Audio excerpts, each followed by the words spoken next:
I feel so much better. The band is back together. Welcome in, everybody. Ben and Woods, 97.3 The Fan. Let's get our heads right on a Monday, a victory Monday, as it were. And so good to look to my right and see Paulie Reindl back in the fold after his Vegas vacation. Paulie, welcome back. Hey, how are you? Doing good, man. Good to have you back. Good to be back. Ben Higgins to my left, your friendly neighborhood sports anchor. Who almost killed me and Paulie yesterday. I'll tell that story quickly. I mean, my heart sank in my chest. I had no idea what was going on. But, yeah, man, it was a Sunday afternoon. And typically on a Sunday afternoon, we get the old text thread going. And Paulie sends a text. I respond. And Paulie sends another text. I respond. I send a text. Paulie responds. Paulie hearts it, likes it, exclamation points it or whatever. And we're going back and forth. And there's no Ben. And I'm like, all right, well, he's busy or doing something. I'm like, oh, he's not working. I bet he's playing golf. So I text him, Benny, are you playing golf? Nothing. What the hell's going on? All of a sudden, out of nowhere. Like an hour later, we get a text from Ben that says, I can barely, what did he say? So I actually sent you 3 texts. So you said, are you okay? You said, are you playing golf today? And I send you 3 texts. The first one is, yes. I said, watching the game on my phone while the internet allows out here in Vista Valley. And then the last text is, can barely get a text out at the moment. That's it. Now on my phone, I got 2 of them that say, not delivered. And I retry. The only one that went through was, can barely get a text out at the moment. I'm telling you. And that was the only one. And then I was out for like 30, 40 minutes. I was way in the kind of the corner of the course that has no cell phone reception. I could not get anything other than that one text that said, can barely get a text out at the moment. Are you having a heart attack? My gut dropped, dude. My mind went to the worst possible scenario. And I kept thinking about your son, Graham, who is on this long road trip up the coast. And when Ben texts back, can barely get a text out right now, I'm like, oh my God, something's happened. Something horrible and horrific has happened. No, it was just bad cell service. Yeah. And this is the bad luck of the 3 texts that I sent. The one that got out was the alarming one that would make it seem as though I am in some sort of twice if you're not mortal peril, which I wasn't. My son's fine. His road trip is going well. Called, texted him many times. He's doing good. I had fun. Had a fun golf tournament. Played with friends up there in Vista Valley, the Havens they call it now. Really good afternoon. Did get to see the comeback of the game at the end, which was fantastic. I just didn't have cell phone service for about 45 minutes to an hour. It's so random that's the one text that comes through is like, I'm dying right now. I'm like, oh no, what's happening? So, I mean, I was in a jump scare in the grocery store yesterday. I was like, terrified. Sorry. Oh, it's not your fault. It's not your fault. It's bad service up there in Vista, man. But man, it's great to be back. I had a phenomenal weekend. I want to hear about Paulie's trip a little bit though. Paulie went to Vegas. How was the anniversary? Anniversary was good. 5 years. We did it. And it was a great trip. We had so much fun. Really start to finish. I mean, it was great. I don't know how much, if any of it, you guys talked about last week. Talked about the burger for sure. The burger, yes. The burger looked incredible. Gordon Ramsay burger was worth the hype. Yep. Absolutely. I'm not really big into like the celebrity chef restaurants per se, but I knew if you want a burger, Gordon Ramsay is the celebrity chef. That looks incredible for burgers. I would get some of that lettuce off there. It was arugula. I don't want arugula. No, it was perfect. I don't like arugula or basil. I figured out this week. That was the 24-hour burger. It was their basic like beef patty, and then they had braised short rib on top of it. And like you take that first big bite and you see the layers, and it was unbelievable. It looks phenomenal. Yeah, that was great. You went to Din Tai Fung. Still haven't been there. Looking forward to that. Soup dumplings. I love soup dumplings. Why have we not done a show trip to Din Tai Fung? I'll go. I don't care if it's 11 a.m. There's one here, open. Yeah, there's one at ETC. Yeah. Okay. I'll go anytime to DTC or DTF. It is so good. How did you do gambling? I did not do well. That's how they get you. Yep, they got me. But I usually do okay, actually, out there, and this was a bad week. So my wife and I, at least for like the slots, we'll pull out cash before we leave, go to the bank, pull out some cash, and kind of allot, X amount per day per person. Sure. And if you can make it last all day, great. Yeah. If it lasts 20 minutes, that's up to you and the casino. Imagine having the willpower, the discipline to say, I'm just going to spend $200. Come on. I'm like that. I will not go to the ATM in Vegas. It's only what you brought with you. I do not reload. Absolutely reload. I had 3 or 4 of the worst, bad beats at the sports book in a row. Like the first 2 days, I texted you guys a couple of them. I said, I'm done. I am getting hosed right now. Padres got you. And then the slots were no better. And then on the last night, we had to be out of our hotel about 7 a.m. on Friday morning. We were up until 4 a.m. Thursday night, Friday morning before the flight because Megan could not lose. The heater. She was on a heater. $400, $300, $400, another $90, $150. She could not lose. We were tired, hungry, wanted to just go upstairs, pack, go to bed. And we were like, we got to keep playing. Yeah, you never walk away from a heater. You cannot walk away from a heater. She won over $1,200. That's fantastic. She won everything. She won your money back that we as a unit took out for gambling, and then some. So it's a wash. That's so good. It was unreal. Dude. That's so good. The one that killed me that Paulie shared with us was the game against the Marlins. When the Padres.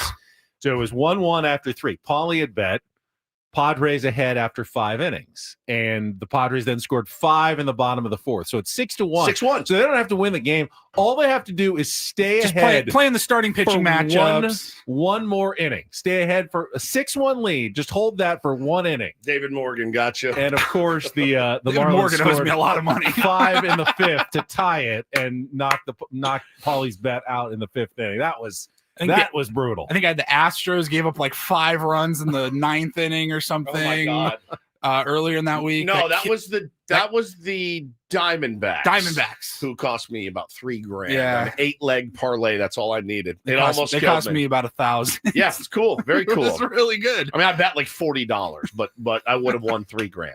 That was Paulie's trip. What about your trip to Joshua Tree? I'm dying to get some details about your annual spiritual retreat. It was epic. It was so much fun. Our buddy Jack and I went up Friday, and we had this great house in the desert. On the way up, we had some time to kill before we checked in, and my buddy Christopher Thorne, who was one of the founding members of Blind Melon, and now is the guitar player for the Afghan Wigs, one of my favorite bands. He still plays in Blind Melon, by the way.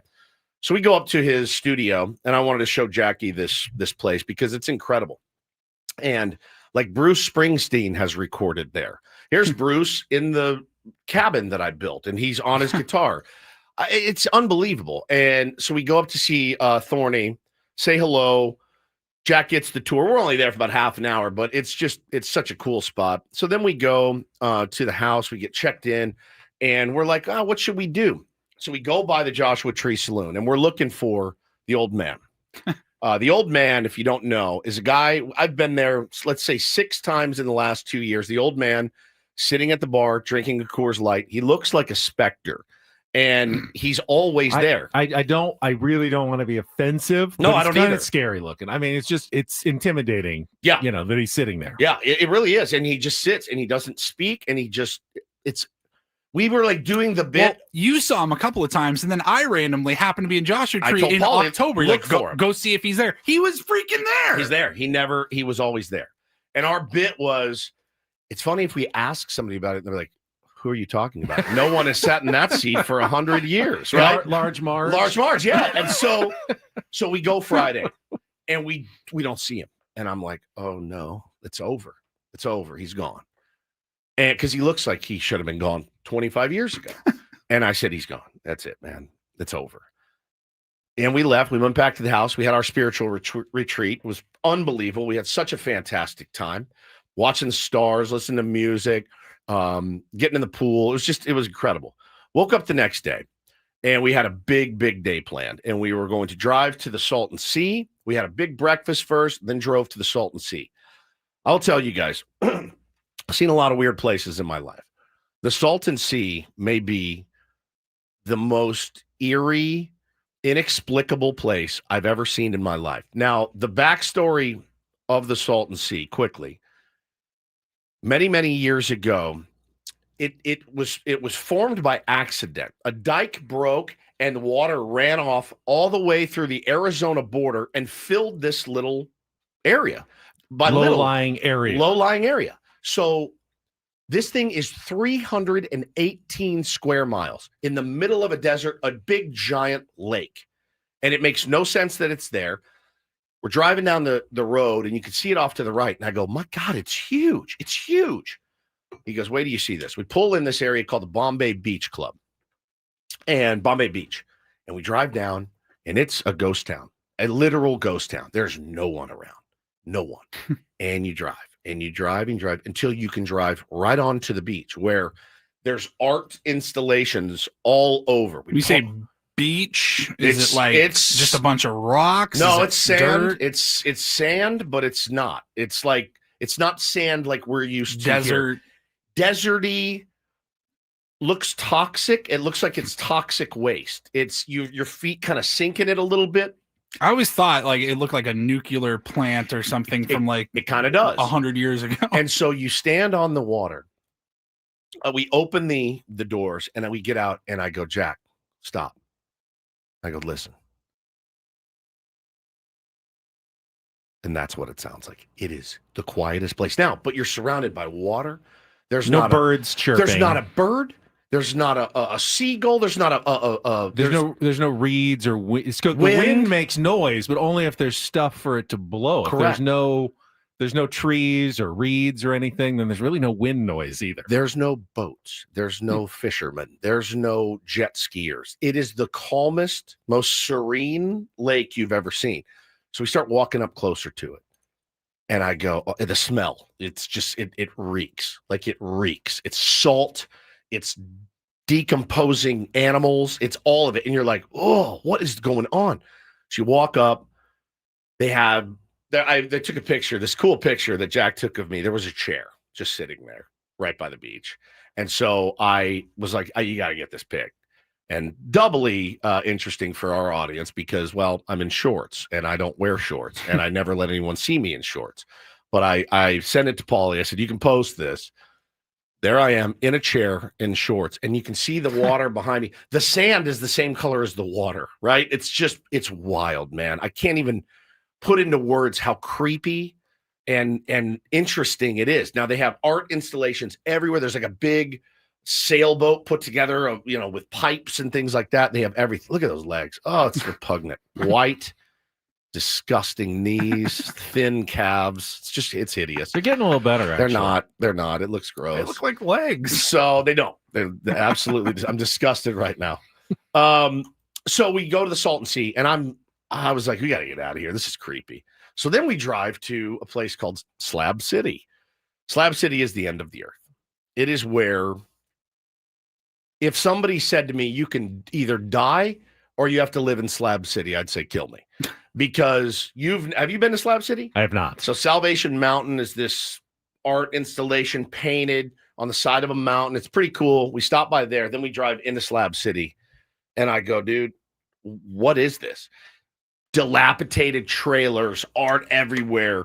The craziest sign I think I've ever seen in my life was you're driving in Slab City and it says speed limit 2 grams a day. And I went, oh my God, dude. Oh my God. Oh my God. It was nuts. And you don't see many humans, but they're inside these little trailers. It's 105 degrees. So, I forgot to mention, on our way to Slab City after Salton Sea, we're driving down through this town called Nyland, which is, again, the end of I think there's 200 people that live in Nyland. We're driving down the street. Jack's pointing stuff out. All of a sudden, I go, dip, dip. There was a sign that said dip. Now, this wasn't your normal regular dip. This was 6 feet down, 6 feet up. He hits this thing going 40, and I go, ah! And all you hear after is the transmission hitting the bottom of the... And I go, oh, God, dude, you just ripped my bumper off. So we stop. We get out. And I look, and yes, the There's like a half plastic, half metal thing that covers the bottom of the car. It's dragging. It's lost 2 of 3 bolts. Oh. So it's hanging by a bolt. It's 105 degrees. We're standing out in the street. I go, Jack, there's no one around. There's no gas station. I'm looking through this neighborhood of dilapidated trailers and abandoned cars and burned out buildings. And I go, what are we going to do? So I go, what are we going to do? All of a sudden, I look to a backyard, and there's a guy in a tank top smoking a joint, and he's dancing in his backyard. No joke. So I walk over to the fence. Yeah, I walk over to the fence. I go, hey, buddy, hey. And he looks, he's terrified because he's never seen another human being. He probably hasn't seen another human being in 10 years. So he walks up. He's like, hey, what's up? I'm like, bro, this is what happened. Do you have a socket wrench? Like I need a wrench or like a socket. He hands me, I'm not kidding you, hands me 20 different sizes of the little socket wrenches. None of them work. I'm on my back. It's 100 degrees. I'm under the car, feeling a man for the first time in my life. I'm under my car, trying all these sockets. None of them fit. And I go, oh, my God. You're trying to get the one off. So I'll just you can pull just it take off. it off. Okay. So finally, we're laying there, dude. And I'm like, I'm sweating profusely. I'm covered in dirt. I got Salton Sea mud on me. I'm like, this is the worst. I go, what are we going to do, dude? We can't drive with it because you can't drag it along. Right. Finally, Jack goes, you know what? And he just leans down and just rips it off, just pulls it off. I'm like, all right, we're done. Fine. So I got to figure that out this week. So then we get to Slab City. It's bananas. It's bananas. We spent about maybe 30 minutes driving through there, seeing the art. It's the end of the earth. I mean, truly, it is like truly the end of the earth. They said that the population it's a community, but there's not many people that live in Slab City. But yeah, man, drug addicts, like people not like running from the law, but people wanting that, as they put it, a simpler way of life. I don't think it gets much simpler than living there, but it doesn't feel simple to me. It actually feels like it would be excruciating because the closest grocery store I was is just like gonna ask, where do you buy food? 30 Like, miles. The closest hospital's 30 miles from there. But it was truly an awesome trip.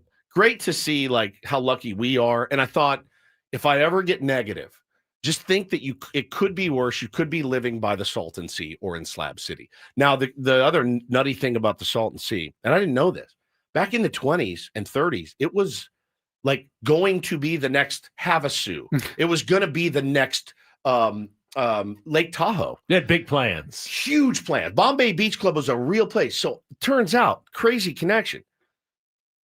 Hannah's great-grandmother bought a plot at Bombay Beach Club on the Salton Sea many, many years ago, because this is going to be a wise investment. Her mom ended up selling it 25 years later for $1,000. $1,000. I took a video. I go, I don't know how she got $1,000 for here, because who would buy this? I think she got ripped off. She got ripped off. Like I can't. No, I was like, I can't believe she made $1,000. They got ripped off. You've never seen anything like it. I highly recommend, if you ever have a whole Saturday to do nothing and you're in Palm Springs or in that area, take the trip. Take the trip. Get out of your car. Walk around for a minute. Breathe in the air and go, I'm so lucky to have what I have, because it's just such good perspective. But holy cow, man, it was such a trip. Then we went home. I got up early. I got up at 5 yesterday, drove in. We had a baseball game, so I drove in for that. And so good to be home, see my family. I miss my kids so much, my wife, and it was great to see them. But it was a really great trip. But before you went home, you went back to the saloon, correct? Yes. The story everyone's been waiting for. And we will get to that after a check of traffic here on 97.3 The Fan.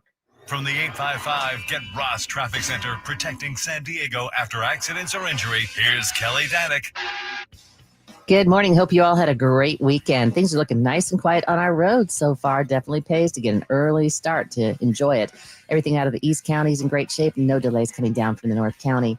And Kelly Danick with Ben & Woods, San Diego's #1 sports station, 97.3 The Fan. So after that day, it was a long day. And I said to Jackie, I said, we got to stop by the gift shop. I got to get the kids the stuff that they love, the candy cigarettes and the Scorpion. The gift shop by the Joshua Tree Saloon so is cool. elite. It's elite. They have candies that you haven't seen or heard of. Yes. Now, I don't know if they still make these candies or if they expired 20 years ago. No, they're brand new. But we walked around, we're like, holy crap, I haven't seen a Chico stick. That's a Zagnut. Yeah, it's nuts.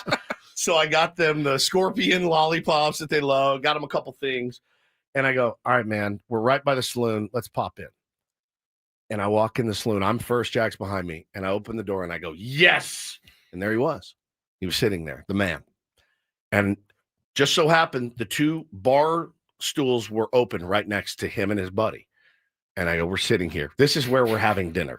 And we've just decided. So we sit down and I'm nervous. And I'm looking and I'm like, here he is. I'm right here You're next sitting to him. right next I'm right to next to the dude.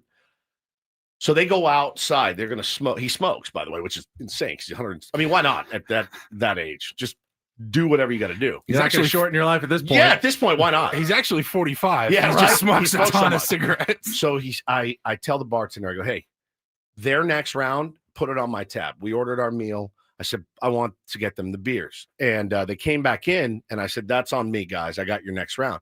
They're like, oh, thanks so much. And it's him and his buddy. His buddy's a young guy. He's from Russia. And I said, sir, what is your name? And he said, this is what blew me away. He's like, oh, hello there. My name's John. He's British. British.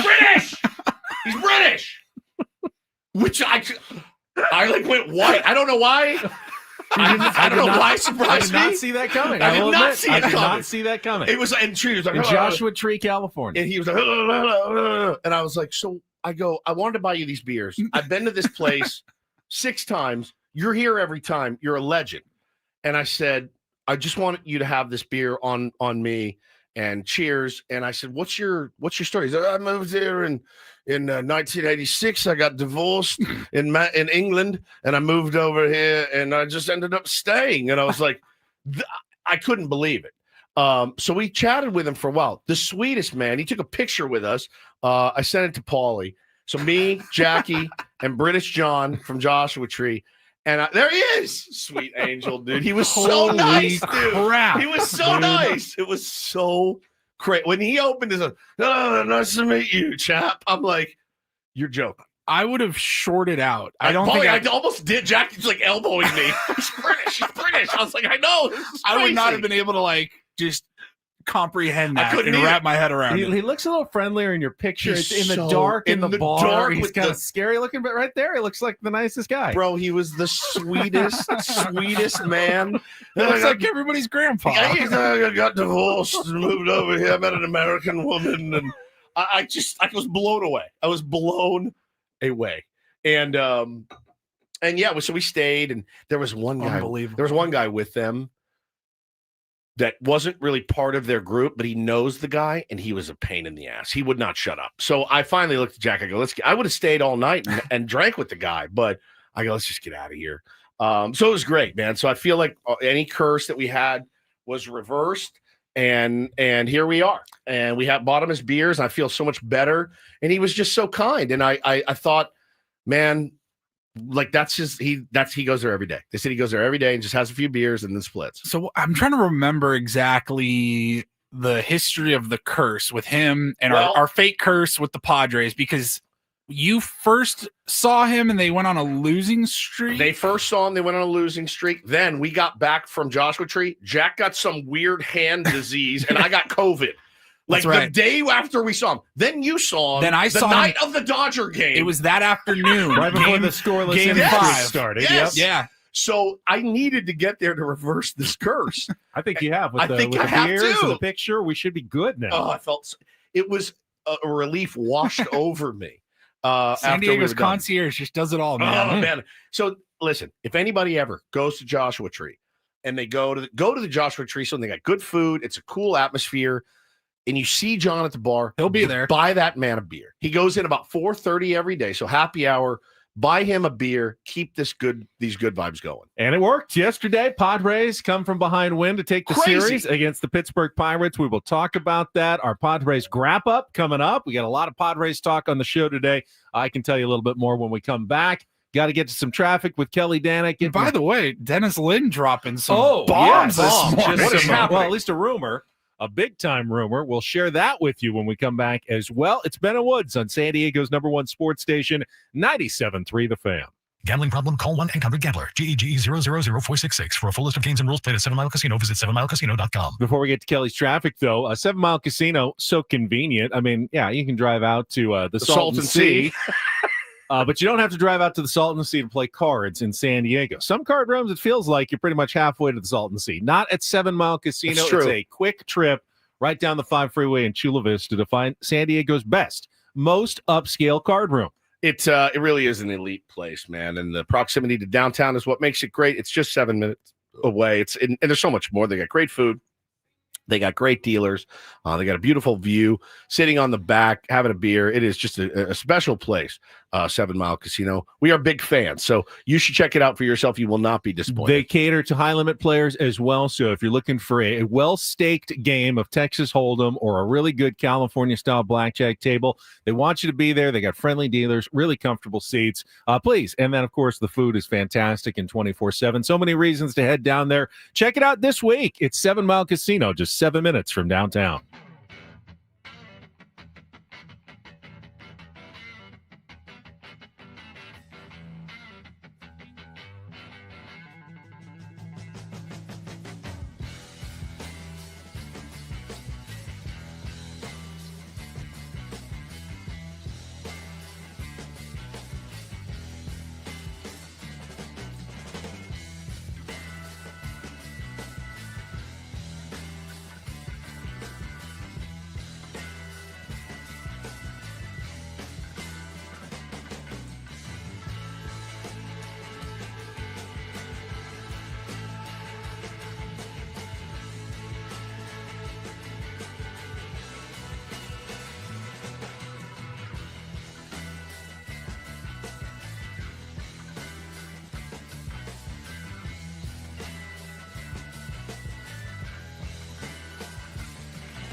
Hey players, things are about to get real here in San Diego. Introducing the all-new Jamul Casino Resort. With a 200-room hotel tower, exciting new eats and drinks, plenty of new places to play, and a luxe spa and salon. Hello, rooftop pool and deck.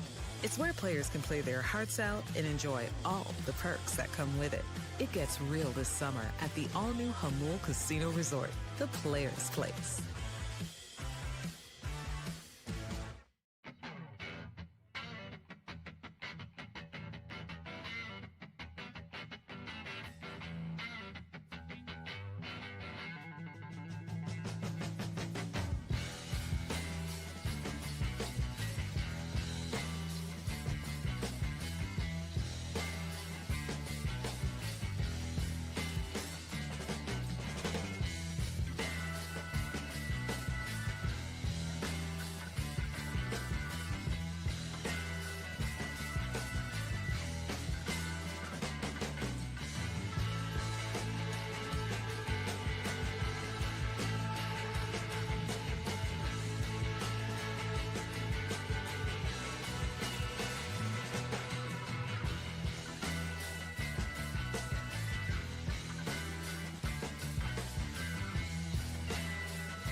Got plenty of Padres talk coming up this morning here on Ben and Woods. Padres have won 3 consecutive series, which means we're not allowed to say anything bad about the team because they continue to win. Yeah, it's like that thing, though. It's honestly by the skin of our teeth. It feels like it's like, when is it going to crater? There's that sense of impending doom, like you're standing on the beach at Salton Sea. And somebody tells you to dive in. Schulte would be so mad at us. He would. For even suggesting there's anything wrong with winning 3 consecutive series. And I think ultimately he's right about that. He's right. When the name of the game is to win series. It is. It is. So, I mean, mission accomplished. But it still feels a little tenuous right now to me. And we'll talk about that coming up. We got our Padres wrap up. We'll talk about the other games this weekend. We also have some prizes. We have a brand new Take on Woods prize this month. It is pretty much Paulie's vacation in Las Vegas. It's the Paul Reindl experience. It's a spa trip to Resorts World Las Vegas. I'll tell you more about it when we get to Take on Woods, but it's the same spa that Paulie and Megan went to over the weekend. So we got a spa vacation for you. And we got a 4-pack of tickets to the San Diego County Fair to give away starting this week as well, as it's coming up less than 2 weeks away. It's like a Paul Woods combo. Perfect vacation. One of those deep fried meatball mozzarellas on a stick that Woods tried last week. It looked really, really, really good. It's Monday, which means our Lynn sider, Dennis Lynn from The Athletic, is going to join us. Timely, because Dennis has just posted pretty juicy story on The Athletic that tells us that the Padres are again pursuing Red Sox outfielder Duran in trade talks with the Boston Red Sox. That the Sox, who are having a disappointing season, going nowhere. They've got a great prospect in Roman Anthony who is knocking on the door to get to the big leagues, and they may decide that Duran is expendable and tradable. And the Padres and AJ Preller, who has expressed interest in Duran before, notably ahead of last season, the 2024 season, couldn't get it done, is trying to get it done again, presumably to fill the Padres' big hole in left field. Wow. You don't want to get too far ahead of yourself. Yep. But if there's one thing I know about AJ Preller, it's that when he gets attached to somebody, he'll almost do anything to get them. Which is, I don't know that that's a good thing necessarily, but, again, like, Craig Breslow as a GM is a very smart guy. He went to Yale. He played in the big leagues. He gets it. But there's a problem in Boston, and I don't know what it is. I don't know. And Red Sox fans are beside themselves because this is not how this year was supposed to go. Yeah. They have, and I don't even know if I should tell this. I probably shouldn't. It's probably not for. They're a weird organization. Things aren't going well. I've heard some things through the grapevine about kind of how unprepared they are right now, and I think it starts at the top. I think this would be a good place, Ben, to go in and say, look, you have a prospect that you desperately need playing time for. Your fan base is demanding it. Duran has had an interesting run in Boston, and I don't know that he's a natural fit there in Boston at all. Could be a really, really good fit for the Padres. So he's off to a so-so start this year. He's hitting .264, 4 home runs, .718 OPS, does have 34 runs batted in. Even that, of course, would be a huge upgrade over what the Padres are getting right now out of left field. Last season, though, hit 8.7 B-WAR. 8.7. That's MVP type levels. Hit .285 with 21 homers. He had an .834 OPS, and he's a good outfielder. Anything close to that would be an enormous boon, and he's affordable. He's playing for about a little under $4 million this year, prorated. He's got years of control left. A team option for next year already locked in at $8 million, which is very affordable if he does anything like he did last year. So, I mean, I don't know what the price tag is going to be for a Duran. I don't think the Red Sox are going to. I mean, they're not going to go discount. Hey, whatever you can throw at us. They're going to want something good. Maybe a couple of good things coming back if they're going to be willing to trade him. But Brandon Lockridge. I'm not giving up B-Lock. So we'll see. But that's the interesting rumor that Dennis Lynn threw out this morning and will join us at 8:35 to He talk wrote about it with like a sense of urgency, like the whole, this gauntlet of a schedule coming up in June. Like Padres may not be waiting around and finding out, seeing what happens, waiting for the trade deadline. Like AJ's trying to make a move here. It sounds like. We talked about it last week. You're This would be the desperate now. time. This would be the time ahead of this gauntlet. If you're going to make a move, this would be a great time to do it if you can find a trade partner What are that they, works. 50 games away from the deadline? Like you may not be able to wait 50 games. Well, and again, people are in the chat. You never know how these things get out there. I don't know who Dennis's source is. I don't know if the Red Sox want this out. I'm sure they do, because if Jaron Duran's on the market, guess what? Padres won't be the only team calling. But when we all saw Gavin Sheets face plant into the wall yesterday, I think our immediate reaction was, oh no, I hope he's okay. But our second reaction naturally was, get him out of left field. He's not a left fielder. Stop putting a first baseman DH. Let's be honest. Stop putting a designated hitter in left field and go get a real left fielder. And him, again, I think the mark is still, the wall took the brunt of that. I mean, the wall is like still dented from Gavin Sheets running into it. He's a big boy. But yeah, man, like that was my second thought, was get a left fielder. Stop this. Stop putting Lockridge and Hayward and Iglesias and Sheets out in left field.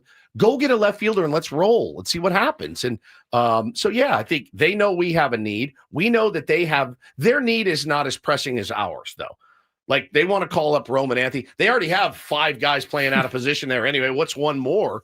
But yeah, he's going to be, that's his position. He's an outfielder. And I think it'd be a great fit for us. I think ultimately, as I look at the Padres roster as it's constructed right now, with Michael King, Yu Darvish on the injured list, with no left fielder, and with Fernando Tatis Jr. continuing to slump, they're still a wild card contender. I mean, they're right there. They're 9 games above 500. If they could get King and Darvish back, they could add a left fielder like a Duran, and Tatis gets going again. Now they're a World Series champion contender. And that I would be fairly confident that they'd be a strong contender if they can address those 4 things. If they don't, they feel like they're just a little bit short in my mind. But if Tatis gets going, they find a left field option, and they get their starting pitching, top 2 guys back, Cease could, start pitching like Cease again a little bit would help as well. Yep. They have at least the nucleus, the idea of a team in my mind that could win the World Series. They're a little short right now, though. Yeah, no doubt. We'll see how they respond. We'll see what AJ Preller does. We'll give you any updates. Obviously, we'll talk with Dennis coming up at 8:35. But let's get into yesterday afternoon's game. A little late start on a Sunday at 2 o'clock. Padres wrap up right after Kelly's traffic here on 97.3 The Fan.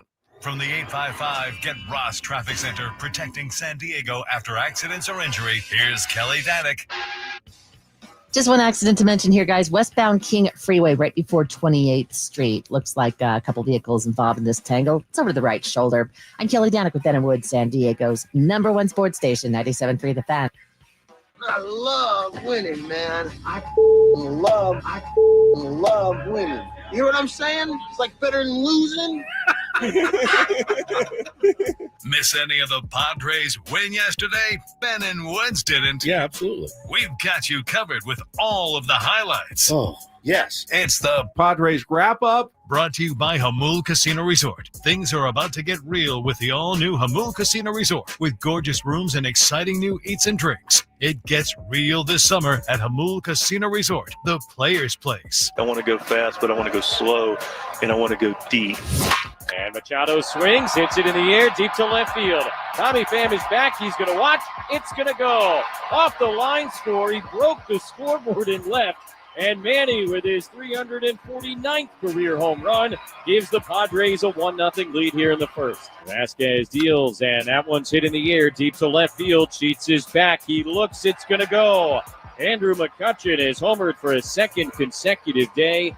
That is his 240th as a Pittsburgh Pirate, tying Roberto Clemente for 3rd most in franchise history. Pirates now lead it 2-1. 2-2 pitch, muscled on a line up the middle into center field and a base hit.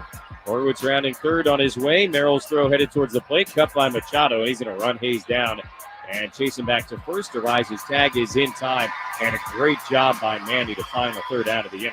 but the run does score, and the Pirates get 3 in the third after 2.5. They lead it 3-1.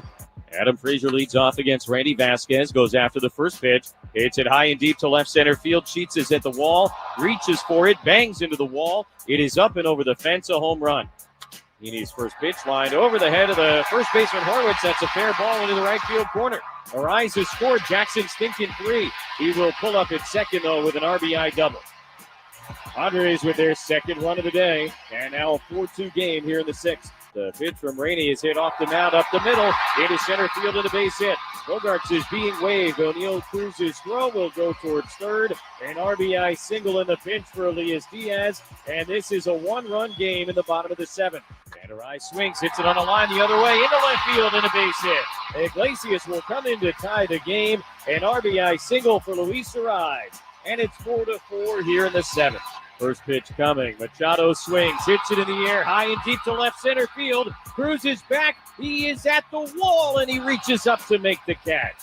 Diaz will tag and score. It's a go-ahead sacrifice fly. Manny gets the job done, and he just missed what would have been an incredibly dramatic home run. 5-4 Padres. Ferguson deals. Wade swings, hits it up the middle, off of Ferguson. He has no idea where it is. Ball rolls down the back slope of the mound, an infield single. Tatis comes home to score, and it is now 6-4. 3-2 now. The pitch to Cruz taken right down the middle. Strike 3 called. A 1-2-3 top of the 9th inning as Robert Suarez slams the door in this comeback win for the Padres. They take 2 out of 3 from the Pirates and finish the homestand 4-2 thanks to a 6-4 comeback win here this afternoon. We know who we are, and we know that we've been able to demonstrate that for some quality and period of time, and we also recognize that doesn't always work out, and so we got to figure out ways to be better when it doesn't work out. It's really rests on us. We got to figure it out, and like I said, winners find solutions, and today it was a team win. We found a solution with almost a complete roster contribution. Padres wrap up a 4-2 homestand. They finish 5-1 against the Pittsburgh Pirates this season with a 6-4 win on Sunday afternoon. And you can talk about the comeback inning. You can talk about Manny's home run and contribution, sac fly, Jackson Merrill 2 for 3, RBI double. But I think yesterday's game, you have to start with the bullpen performance. No doubt. 5 2/3. 5 2/3. One hit, one walk, 7 strikeouts, and you do not win that game. You do not even have a chance to win that game. No. If the bullpen doesn't come in and do what it did to keep the deficit at no more than 3 runs after Randy Vasquez, I didn't think was horrible. He hung one pretty bad. Hung one to McCutchen. Adam Frazier has never hit an opposite field home run in his life. Ben, that's the first barrel that Adam Frazier caught all season long. I feel like if you get Adam Frazier to hit a high opposite field fly, you've won that battle because he can't hit it out. I don't know how he got that one out. Randy Vasquez walked a couple in the first inning. Not his best effort. Bad pitch to McCutchen for sure. He was off from the get-go, but he kind of usually is. He battled. Yeah, the home runs really got him, though, yesterday. They did, and, great timing pulling him there, keeping the Padres, in the bullpen, giving them a chance. But honestly, I know Fernando Tatis Jr. is coming off the worst month of his professional career.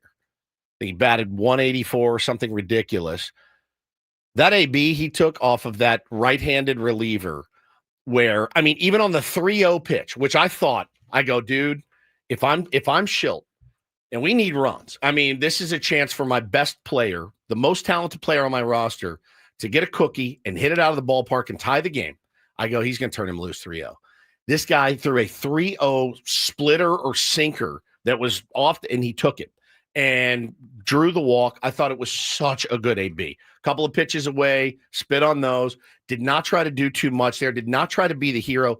I looked at that, what a turning point in that game. Getting on, and next thing you know, Tyler freaking Wade comes up and hits a missile up the middle, and we end up taking lead. It's insane. It was insane what a great job they did in the 7th inning. Yeah, Drew, three walks off Rainey, 4 hits, 4 earned runs. He only got 1 hit, 4 earned runs. He only got 1 out in the inning. I thought Jesse kind of thought it too. You heard that call. Thought Manny had a grand slam. I did too. When he connected with that one. Probably a grand slam in June or July. Yeah, Or it was June. The humidity, July. I don't know if that he kept it from getting out yesterday, but he smoked it. Manny did the kind of slight backup that, I thought he got it. Still, it was an important sac fly, kept the line moving, and the Padres were able to come all the way back and win it 6-4. Honestly, I think it was a 4-pitch walk to Tatis, but it was so sexy how he did it.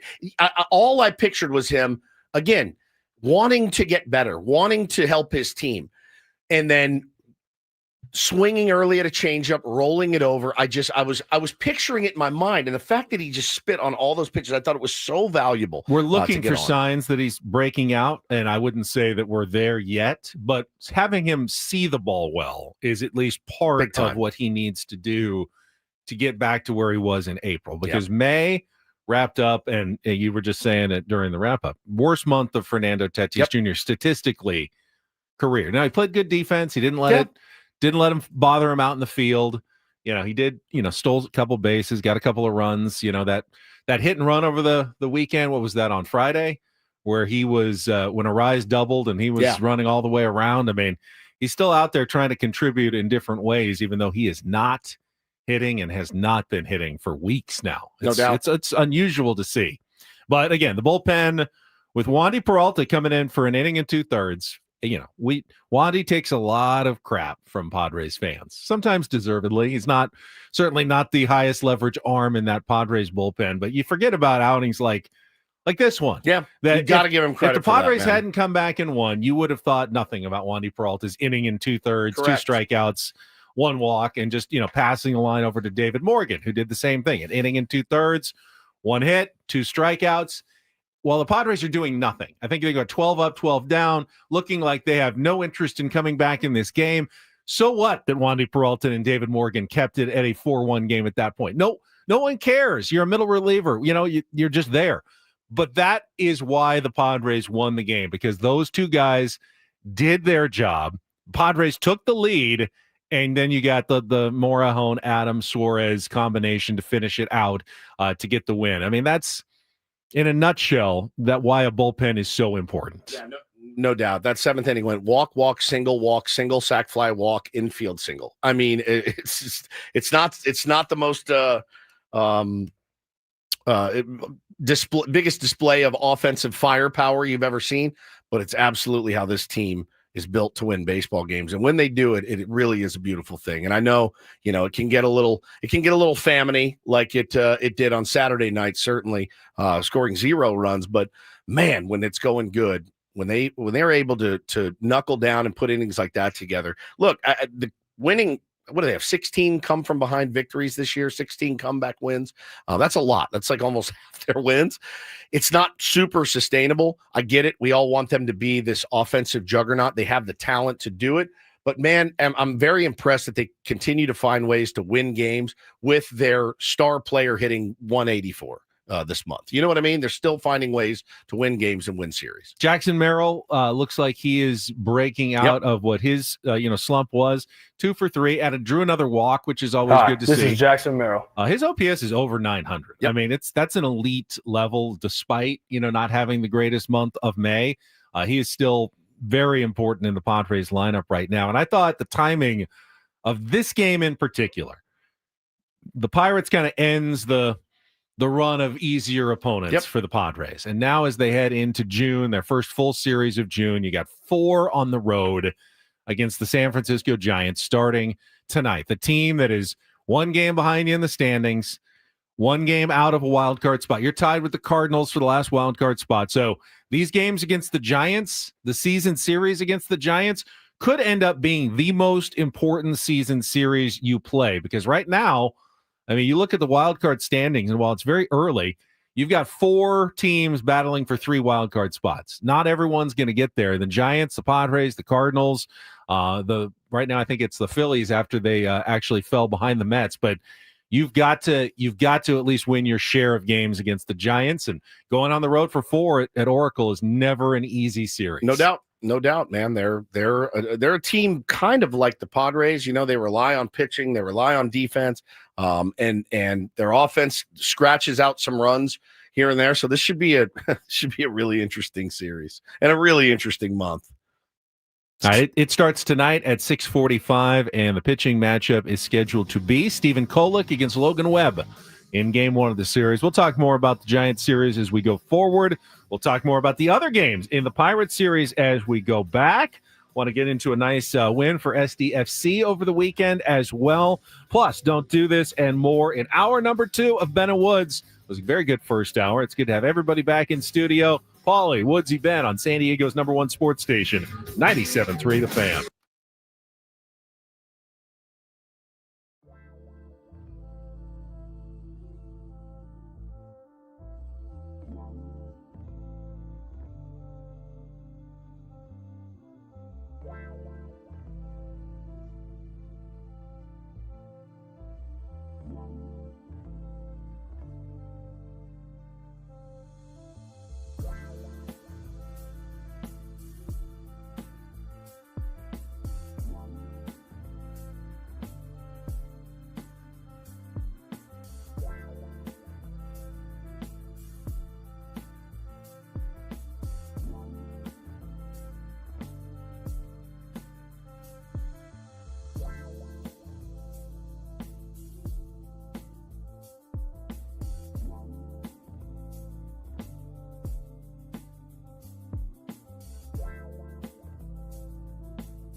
Couple of Padres injury updates from the pitching staff from over the weekend. We finally heard from Michael King. He spoke after the game yesterday. I don't think we have the audio, but he did speak. He was at his locker, has not been around the team during open media sessions since the pinched nerve diagnosis, and finally did speak to reporters after the game yesterday. Didn't really change the story much from what Mike Schilt had been saying, but still feels optimistic. You know, it's definitely kind of a pinched nerve that's got some weakness in his scapula muscle in his shoulder. But the progress that he's making, according to doctors, this is something that can be days, it can be a couple of months. Fantastic. But he said because he's making so much progress, he feels like he's more of a days guy than a months guy. But again, he's thrown a couple of times, not, like full out, but he's played catch.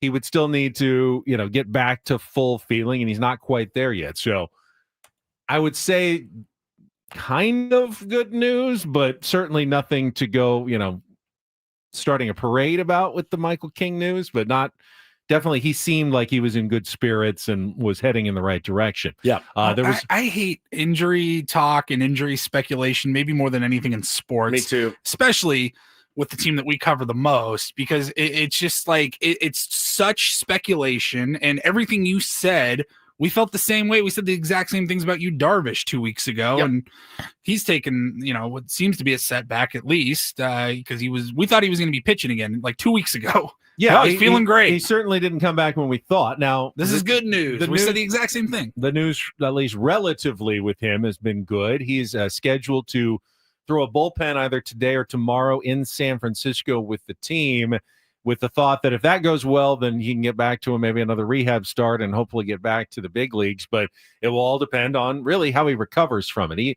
He's been able to throw every time. He's never really been unable to throw. He just doesn't feel like he's recovering quickly enough from any of his throwing sessions to effectively return to a starting rotation and go every fifth day. So we don't know if he's, getting closer to that or not. We just know that he is going to throw again in the next day or two. Yeah, a little blurb in the UT says he threw 6 or 7 pitches from the bullpen Saturday.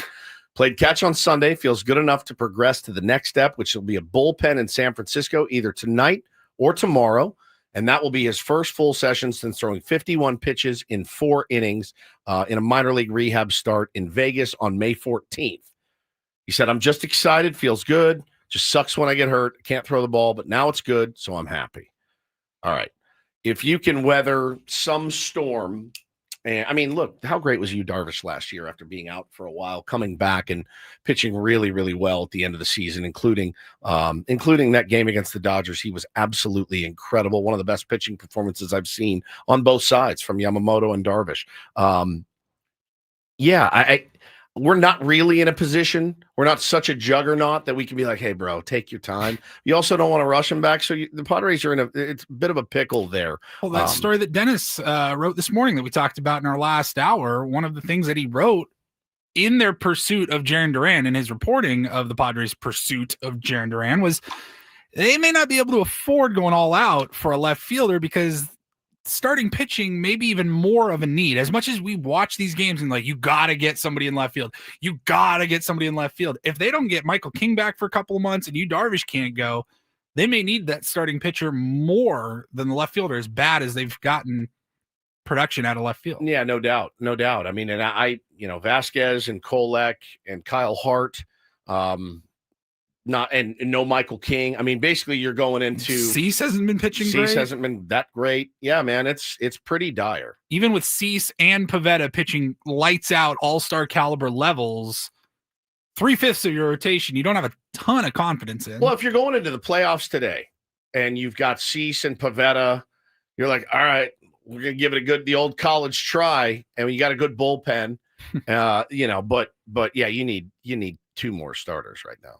At least. As concerning and not necessarily positive as the injury news is for the Padres, it's actually quite a bit worse for a couple of other National League West teams. Starting with I'll start with the LA Dodgers, who have lost another pitcher to the injured list in Luis Garcia. It seems Why not? Just throw them on the pile. I think that's 15 guys now on their injured list. They also moved Evan Phillips to the 60 days. He is out for the season officially with Tommy John surgery. So we know he won't be coming back for the LA Dodgers. They also didn't have Mookie Betts over the weekend for their series against the Yankees as he apparently injured his toe getting up in the dark, going to the bathroom at night. I mean, we've all stubbed a toe doing that, but it actually kept him out for the series. They are optimistic he is going to return this week, perhaps tomorrow. He was out the entire series. Missed with the whole stubbed series toe? with a badly stubbed toe. How bad did you stub your toe? Enough that I think they needed x-rays to make sure he my didn't God. break it.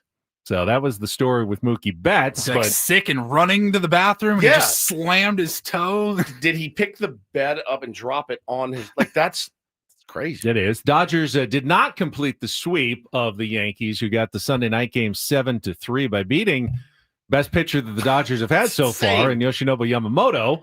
But the Dodgers, of course, won the first two games, scoring 26 runs in the first two games. An 8-5 come from behind victory on Friday, and then an 18-2 wipeout on Saturday. That'll help the old run differential, won't it? Yeah, if the Yankees were coming in thinking, Damn. all right, it's time for a little revenge from that World Series, I'm sure 18-2 did not feel very good for the New York Yankees and their fans. And imagine, like Landon Knack shut him down, and who was the Friday night pitcher? It was Gonsolin? Knack and Gonsolin Yeah. beat you, and so you're going in yesterday, going, "Oh God, we got Yamamoto You on the beat mound." Fried. Yeah, and- you beat Fried, like no problem. Yeah, that's the second bathroom injury they've had. Freddie Freeman hurt himself getting out of the shower or something. Dangerous. Very dangerous. But their injury news pales in comparison to what could be devastating injury news for the Arizona Diamondbacks, who won their game yesterday against the Nationals to avoid the sweep, but lost ace pitcher, free agent signing Corbin Burns. I believe it was in the fifth inning with what looked like an elbow injury. He And not just a He said, "My elbow is done." not just an elbow injury, but if you read the lips, you saw it looked like he was dejected coming off the mound. Now, Fernando Tatis Jr. walked off the field thinking his season was done at some point. Remember that injury earlier this year? Yep. Sometimes they're wrong, but Corbin Burns certainly gave the impression of a man who may have thrown his last pitch this year and maybe his last pitch deep into next year as well. We'll find out more as they do the examination, but that would be a devastating loss to the Diamondbacks, who already haven't gotten the kind of starting pitching that they thought when they invested in Corbin Burns. Zach Gallen hasn't been, his usual Cy Young candidate self. They lose him. They're already, 3 games under 500 in the, really tough division with the Padres, the Giants, and the Dodgers all ahead of them. Yep. Their wild card hopes could take a serious, and this is a good team. They're still a good team. They still are a scary team. But with, that kind of pitching loss, very hard for any team to overcome. No question, man. Yeah, he said it's done. My elbow is done. That's nuts. Yeah, you're not going for the brass ring if he's out for the rest of the year. I don't think. I mean, again, their lineup is very good. It is. And they've got Corbin Carroll and Henry Suarez has had a really good start to the season. I just don't know if they can offensively, and they scored the most runs in baseball last year. Yeah. I don't know if it's enough that they can come back in this division this year. I'm not going to count them out completely, but that would be a devastating injury. So they did lose 2 of 3 to the Nationals. The Giants beat the Marlins 4-2. Hayden Birdsong, who's been a nice starting pitcher for them, outdueled Ryan Weathers as the Giants took 2 of 3 from the Marlins. So the Padres will miss Hayden Birdsong because he pitched yesterday, but they will get all the other pitchers. Logan Webb today, Landon Raup. Raup. I forget. We faced him earlier, and I still can't remember. Robbie Ray and whoever their last starter is, I think, in the Robbie 4-game series. Yeah, he's been really good this year. So, yeah, their pitching's been solid. So the Giants did take 2 of 3. And congratulations to the Colorado Rockies, who make modern baseball history. Now, the worst start, not just in this century, not just in last century, but the worst start since the 1800s in Major League Baseball as they fall to 9-50, getting swept by the New York Mets. 9-50, you guys. They're already halfway to 100 losses. It's June 2nd. Bud Black chuckling a little bit right now? Gotta be. And they're on the tier 1 path, the tier 1 baseball path, 9-50. We've just lost 6 in a row. The tier 1's just lost. Got shut out yesterday in adult baseball. So that's cool. Been super fun. I heard you played second base. The whole game. You don't really have the build of a typical second baseman. Speak for yourself, buddy. Looked good out there to me. Looked great, right? Had solid defense, though. Really good defense. Had a play to my left. Did you get to turn 2 ever? Paulie and I almost did, but I got screened. Paulie made a good. We had runners on first and second. He made a good feed, but the guy screened me, and at the last second, I caught it. Kinda and hit my jammed glove, and I dropped it, but I picked it up to get the 4. So we got 1 out of it. But yeah, 6 in a row. Shut out in adult ball. I'm in hell right now. I've never lost 6 games in a row in my life. So yeah, we're on the Colorado Rockies path right now. Somebody texted me yesterday, could be time for a new voice in the clubhouse. Fine by me. I just want to come play. Fine by me. Oh, man. Yeah, Caitlin said, did Ben just call Woods fat? No. I just feel like how did you gain all the weight? Stockier than maybe a second baseman. Brett Boone? He was pretty big. That's true. He was a big second baseman. It was kind of nerve-wracking out there, to be honest. But I haven't played second base in a long time. I'm an effing fat boy. Yeah, there you go. There's a certain amount of security of having a foul line, I think, next to you. No, there's only so far I have to go. Playing first is elite. But in second, dude. It's like step in a dive. There's a lot of space. There's a lot of space out there, Ben. A lot to your right, to your left. You're like, so it was fun, man. The game didn't really matter. We're not going to make the playoffs, but in third, I was like hugging the line a little bit. It was kind of a pressure moment in the game. I'm like, nothing's getting to this side. I can afford a single to the left. Yeah. We're not having a double line. And I looked over to my left. I'm like, God dang, there's a lot of space between me and Short. A lot of dirt. Lots of dirt there. But I loved it. It was fun. I mean, I've played the whole game there. It was a blast. All right, more baseball talk coming up. Both Padres and the rest of baseball. We got Don't Do This coming up next. And we got a baseball story there, a Cinderella story from the world of college baseball coming up in our Do This segment. We'll get to that coming up. Don't go anywhere. More Ben & Woods on the way on San Diego's #1 sports station, 97.3 The Fan. Quickly, gang, let me tell you about my beloved Eco Water. Anytime you leave town, you have to leave the Eco Water behind. My Airbnb did not have it, and it's noticeable. It's absolutely noticeable. Came back, filled up the jug. We now got it at work. Make sure you get the Eco Water system in your home. That's why we trust them. They've been keeping water soft since 1925. No more hard water in your home. It can damage your appliances. It wrecks. It's so hard to get like shampoo out of your hair with hard water. Everything is better with Eco Water. Clean water also deserves clean air. They've got state-of-the-art air purification. Removes 99% of pollutants. We've got pure water, fresh air, and a happy family, all thanks to Eco Water SoCal. Get a free in-home water test today. Try the Soft Life and alkaline water. Now just $9.95 a month. Call 760-350-3338 or go to ecowatersocal.com. Once again, ecowatersocal.com. Let them know Woodsy from Ben & Woods sent you. Not everything in life should be hard, especially your water. Keeping it soft since 1925. Eco Water, your water should be perfect.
Hey players, things are about to get real here in San Diego.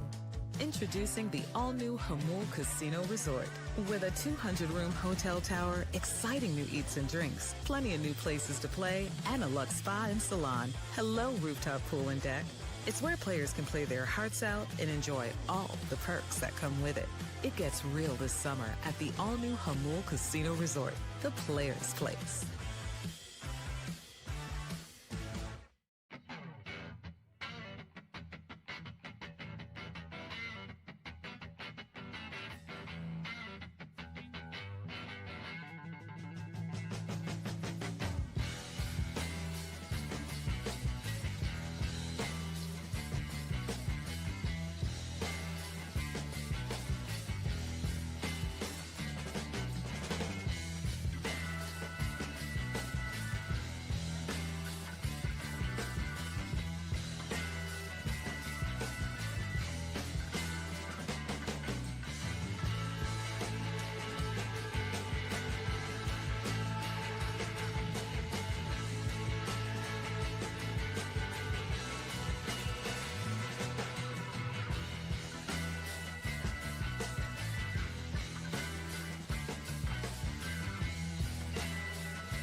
Have more on the Padres weekend that was coming up at the bottom of the hour. First, though, Don't Do This is brought to you by Trust and Will.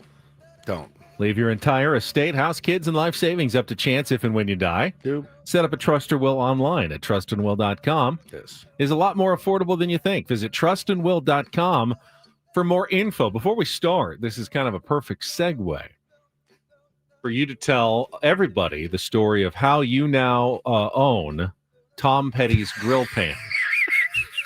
Griddle pan. Griddle pan, I'm sorry. You want me to do it here? Why not? Just, we got a second. So my buddy that I went to Joshua Tree with, Jack, he didn't leave it to you in his will. No, he did not. He texted me yesterday after our game. I got up early and drove back and played ball at 9 in Oceanside. And he goes, man, if you can get up early and go play a baseball game, I can go to Tom Petty's estate sale in L.A., where he lives. And they were having a big sale of everything at Tom Petty's house. It's crazy. And he FaceTimed me from inside Tom Petty's home. Here's the views from his studio. Here's the studio. Look at the velvet curtains. It was crazy. So then he texted me. I would later. do that way too much if I lived in LA. Bro, I would too. I would like be on mailing lists for upcoming estate sales. I know, it's crazy because I love collecting memorabilia and especially music memorabilia from my heroes. And Tom Petty certainly is one. Jack says, hey, if you could own Tom Petty's griddle pan or oven mitt, which one would you choose? I said griddle pan. No brainer. Clearly, right. Obviously. Like no brainer, I would want his griddle pan. So then he texts me back. He goes, he might have made pancakes. I'm sure he did. Bacon, all kinds of stuff. And he says, okay, this isn't a hypothetical. I own them both now, and I wanted to give you first choice. And he goes, you're now the proud owner of Tom Petty's griddle pan. And I said, this is the greatest thing ever. And so the next time I see Jack, he'll be handing me Tom Petty. I'll be making my children pancakes and bacon on Tom Petty's griddle pan. You don't have to griddle like a refugee anymore, Woods. He was waiting for that one. You got lucky, babe. I've got your griddle pan. Isn't that cool? I'm so excited to get it. Like, should I use? I have to use it, right? Yeah, you gotta use it. Sure. All of a sudden, I start writing beautiful songs. It was incredible. Absolutely incredible. So thank you, Jack, for that. But yeah, he braved the lines and went in and got a couple of things from friggin' Tom Petty's Now, house. if Tom had wanted someone close to him to own that griddle pan, he could have gone to trusthim.com. He would have bequeathed it. Left Correct. it to someone. Yes. It's crazy to think that when you die, people will line up in your home to be like, I'll take his underwear. That's fine by me. Like, it's nuts. It's nuts. Well, that's not everybody. It's not You got to be everybody. a certain level Correct. of star. You see estate sales and like people just like junk. They like collecting junk. Callus all day says you can cook up some hamburger patties. Well, this is a very serious story. This broke my heart. I woke up to this morning, and I think a lot of people did as well. You may remember John Brankus. He's the co-creator, host of ESPN Sports Science. He died by suicide at the age of 54 years old. I actually got emotional reading or watching an interview he gave this morning. He was doing an interview with Kendrick Perkins. And he was talking about his depression. This is a few years ago. And he said, I was going to do it. I had the noose around my neck, and my dog came up and started biting at my pant leg, my dog Zeppelin, and started biting at my leg like, no, don't leave me. And so he didn't do it. He ended up calling his mom and asking for help. This is a few years back. But apparently it got so bad that he did take his own life. And very talented guy, 6-time Emmy award winner. I believe he was 54 years old. And it broke my heart. It broke my heart in two. He was such a talented guy, such a fun show. Love that show. Such ahead of its time, a forward-thinking show. Now I think teams are incorporating science into a lot of what they do in terms of not just the, like sabermetric numbers, but also like looking at atmospheric conditions and all kinds of things. It's that crazy. There was the play that he was into early. I watched that show all the time. I think it started on Fox Sports Network and then moved over to ESPN, or ESPN like did a little bit of those segments. They did one on the probability of Randy Johnson hitting the bird in an MLB stadium. And it happened in a spring training game, but they were like looking at an MLB stadium and they're like, you take the volume of the entire stadium, the size of the bird, the velocity of the ball, the downward angle. And they like pinpointed, it was one in, more than a number I didn't even know how to pronounce, like trillion, more than trillions. It was one in a billion trillion odds. And I was like fascinated as a teenager watching that stuff. Very, like you said, very forward-thinking show. And just, doesn't have to be that way. It broke my heart. It really did. I was very, very sad about it this morning. So, shout out to his family. Definitely. June is Men's Mental Health Month, by the way. Focuses on men's mental health. I'm going to have my next meeting for the work, which is the men's mental health group that I put together. And tentatively right now we are shooting for, I believe it is the 14th. It's the day before Father's Day. So we're going to do another meeting. Man, you don't have to go that route. Get help, ask for help. Don't be afraid to ask for help. We will help you. Somebody will help you. All right. My Don't Do This story is largely directed toward middle-aged men, of which Woods and I are certainly there. Paulie, a few more years away, but soon you will join our ranks. And this was posted. We saw knowing what the story is, I don't want to be part of these ranks. We can. I mean, there's definitely some creeps among us. We try our best not to drag down the curve, but we saw Livy Dunn in San Diego over the weekend with Paul Skeen celebrating picture at Petco Park, having a nice time for his birthday. But on this same trip, she posted a video actually on Friday on TikTok, and I was worried this happened here at the airport because she said she recently went through a horrible ordeal involving autograph hounds. Turns out it was in Omaha, but this is what she had to say. I fear that I'm being stalked and I don't know what to do. It's got to the point every single time I go to the airport, there's a group of at least 10 middle-aged men waiting for me and they harass me. It's these men that want my autograph. They have like a stack of 40 pictures of me or my magazines, and they will run after me down the TSA pre-check line and yell at me if I don't give them my autograph. It's insane. But they will yell at me and like make a scene, and the people around me are scared. Like, it's crazy. Even this morning was a terrible experience. I'll put a video here. This is me literally crying fresh off of a red eye at 6 a.m. They circled me at the baggage claim and were like in my face. And it's not only when I'm going to big events. It's like if I'm going on family vacation, they're waiting there. It's something with the airline and it's weird. And my parents are like, what the? And the worst part is it's not only me. Like I remember Gabby Thomas made a video about this and it needs to stop because it's scary for girls. It's weird. And yes, I know I'm chronically online and I post my life, but I'm talking about like a 20-minute connecting flight through Omaha, Nebraska. They would be waiting there. And I'm not making content on a connecting flight. Like I'm talking about the most random cities. It's just so strange. Stay safe. Is it the same guys? Same group? I mean, are they following her around everywhere? I don't know. I mean, and it's or is there just a group everywhere she goes? And you know, I see people.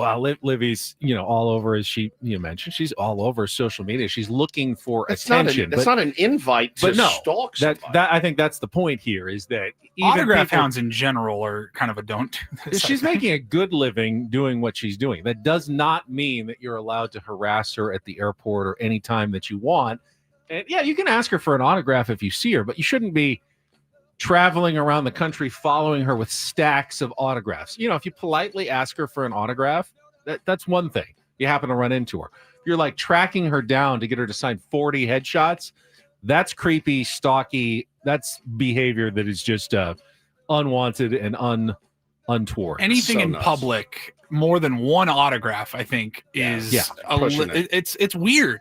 It's just weird. And it doesn't have to only be when it's a young, attractive female like Livy Dunn. I think it's weird when we were at the GOAT for their Wishbone Brawl, Bill Murray was there, huge celebrity. But Kelly Slater showed up. We were standing by the putting green and he pulled up in his own car, and not as recognizable certainly as Bill Murray, at least in that circle of people. And he gets out of his car, grabs his bag, he starts walking over to the putting green, Kelly Slater. And there's 6 guys with 20 surfing photos each, and they're just signs it and then they flip it and he signs another one and then they flip it. They knew he was going to be there. And I'm they were prepared. So it's not for you. You want to sell it on eBay. Kelly Slater's a great athlete, world famous guy, super famous athlete. I understand that, but to just as a grown man to just sit there and flip through 20 photos and pictures. You could say, I'm not going to do this. I know what you're doing it for. I'll do one, but then you get ripped. He looks like a jerk. And it's a no-win situation for celebrities and sports stars. No doubt. All right, let's get to some do this. DD mega do. I thought this was absolutely insane yesterday when I was scrolling Twitter and I saw that Vanderbilt, #1 overall seed, got eliminated by Wright State, Ben.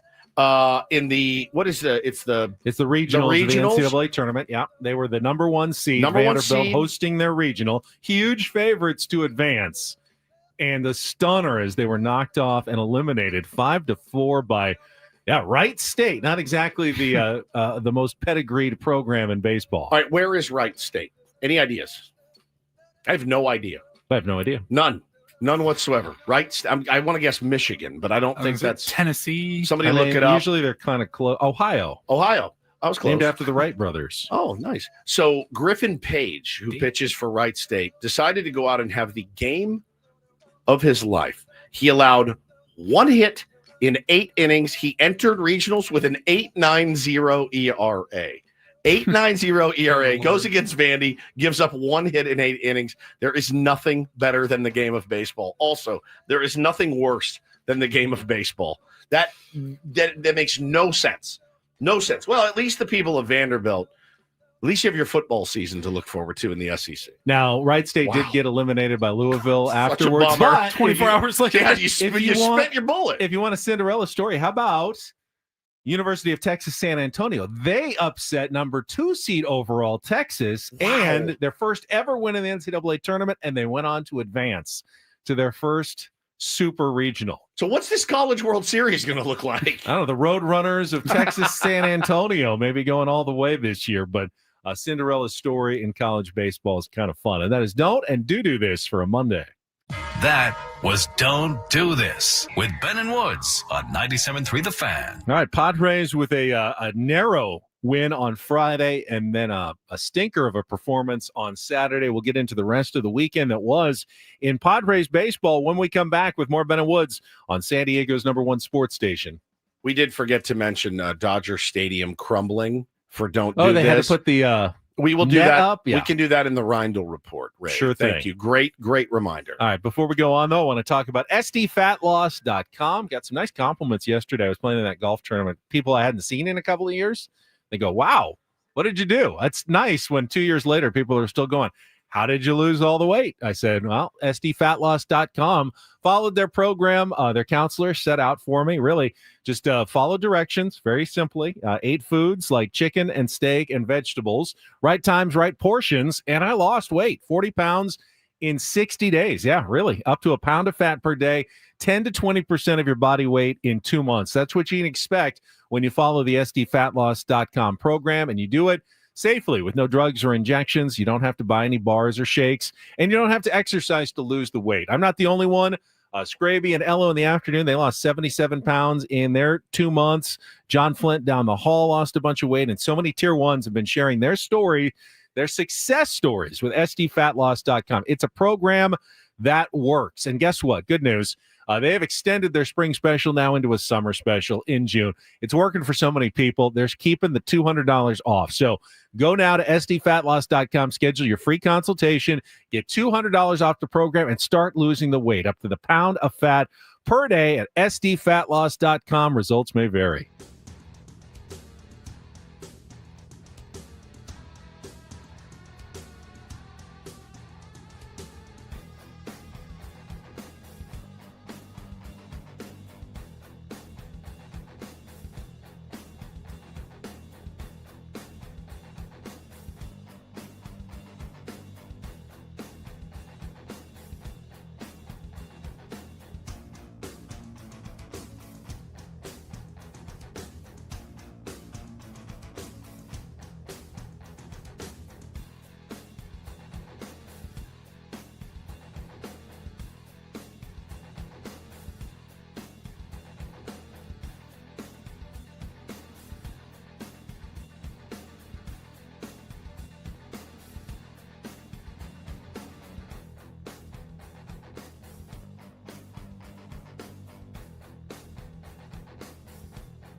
Hey players, things are about to get real here in San Diego.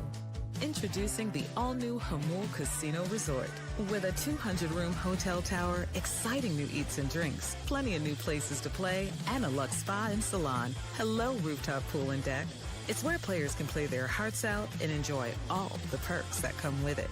It gets real this summer at the all-new Hamul Casino Resort, the players' place.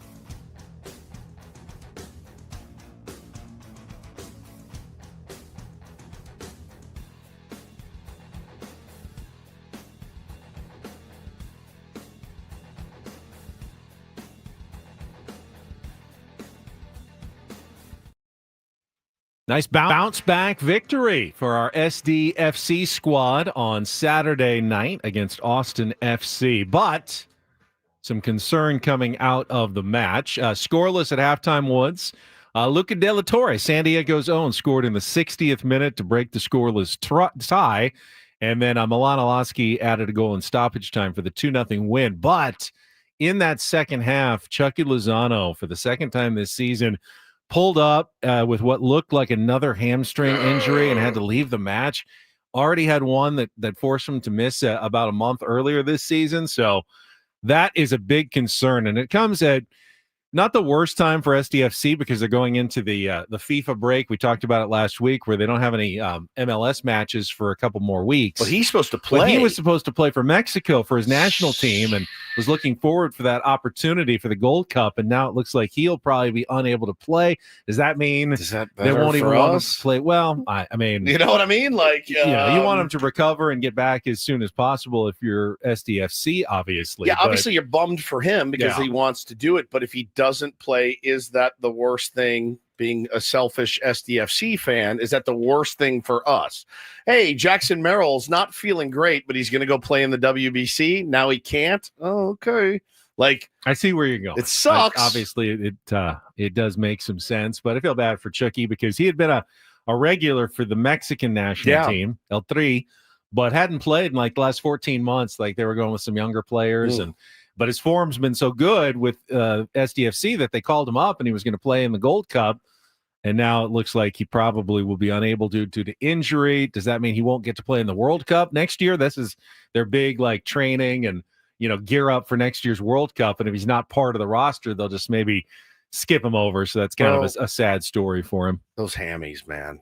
I mean, it's just, in that sport, you know what I mean? Like if your hammy is toast, I can't even. It's so scary. Anytime you take a step, you're like, is this it? Is this it? Is this the one? I mean, it's just horrible. SDFC does have a friendly this week on the June 7th, which is Saturday against Club America from Mexico. But obviously, a lot of the players or both sides probably won't be there because they'll be playing for the national team. So more of a fun match at Snapdragon. How long's the break again? It's like 2 weeks. So I think the 14th is their next real game. They're back in action on June 14th. They may not have everyone back by then, but they'll have some of the guys back. SDFC now 5-1-1 in their last 7 matches and alone in second place in the MLS's Western Conference. So continuing to play well and getting good results on the pitch for SDFC. Yeah, I missed that game, and I missed most of the Padres game on Saturday as well. After the long day, I was kind of listening to it from the other room, and turns out I didn't really miss much. Yeah, we will get into Friday and Saturday's games right after a quick check of traffic here on 97.3 The Fan. From the 855 Get Ross Traffic Center, protecting San Diego after accidents or injury, here's Kelly Danick. Traffic is sponsored by Crystal Geyser, Alpine Spring. Seeing a lot of that usual slowing in the usual spots, but no incidents or accidents to mention at this time. That one did clear up on westbound King Freeway just before 28th Street. What makes Crystal Geyser Alpine Spring water different? They always bottle their Alpine Spring water less than 1.5 miles from the spring source. And all their bottles are made with 50% recycled plastic from their own recycling plants. Crystal Geyser, bottled at the spring source. I'm Kelly Danick with Ben and Wood, San Diego's #1 sports station, 97.3 The Fan. I forgot to mention that SDFC announced a suspension for 33 fans on Friday. Probably should have been a don't do this as that well. That could have been in there as well. Yeah. Now, they never said, how many were LA Galaxy fans? How many were SDFC fans? They just said 33 fans are banned from Snapdragon, road matches, whatever. And for how long? Indefinitely. So it could be the rest of this year, could be forever. But it was interesting because apparently 3 of the SDFC supporters groups did not go to the game. So it was a little quieter. It didn't have all the flags and waving and everything. Ooh. Now, Mark Ziegler wrote that someone said they had already planned like a watch party away from Snapdragon for the game. Others said it was a little bit of a protest because they felt like, some of their members were just defending their honor and shouldn't have been punished by SDFC. Don't know the full story on that one. There were still a lot of fans, obviously. It was close to a sellout, but it wasn't quite as raucous and loud with the supporters groups on Saturday night at Snapdragon Stadium. So they had to, I'm assuming, go frame by frame and start finding out who's this. Do you know this person?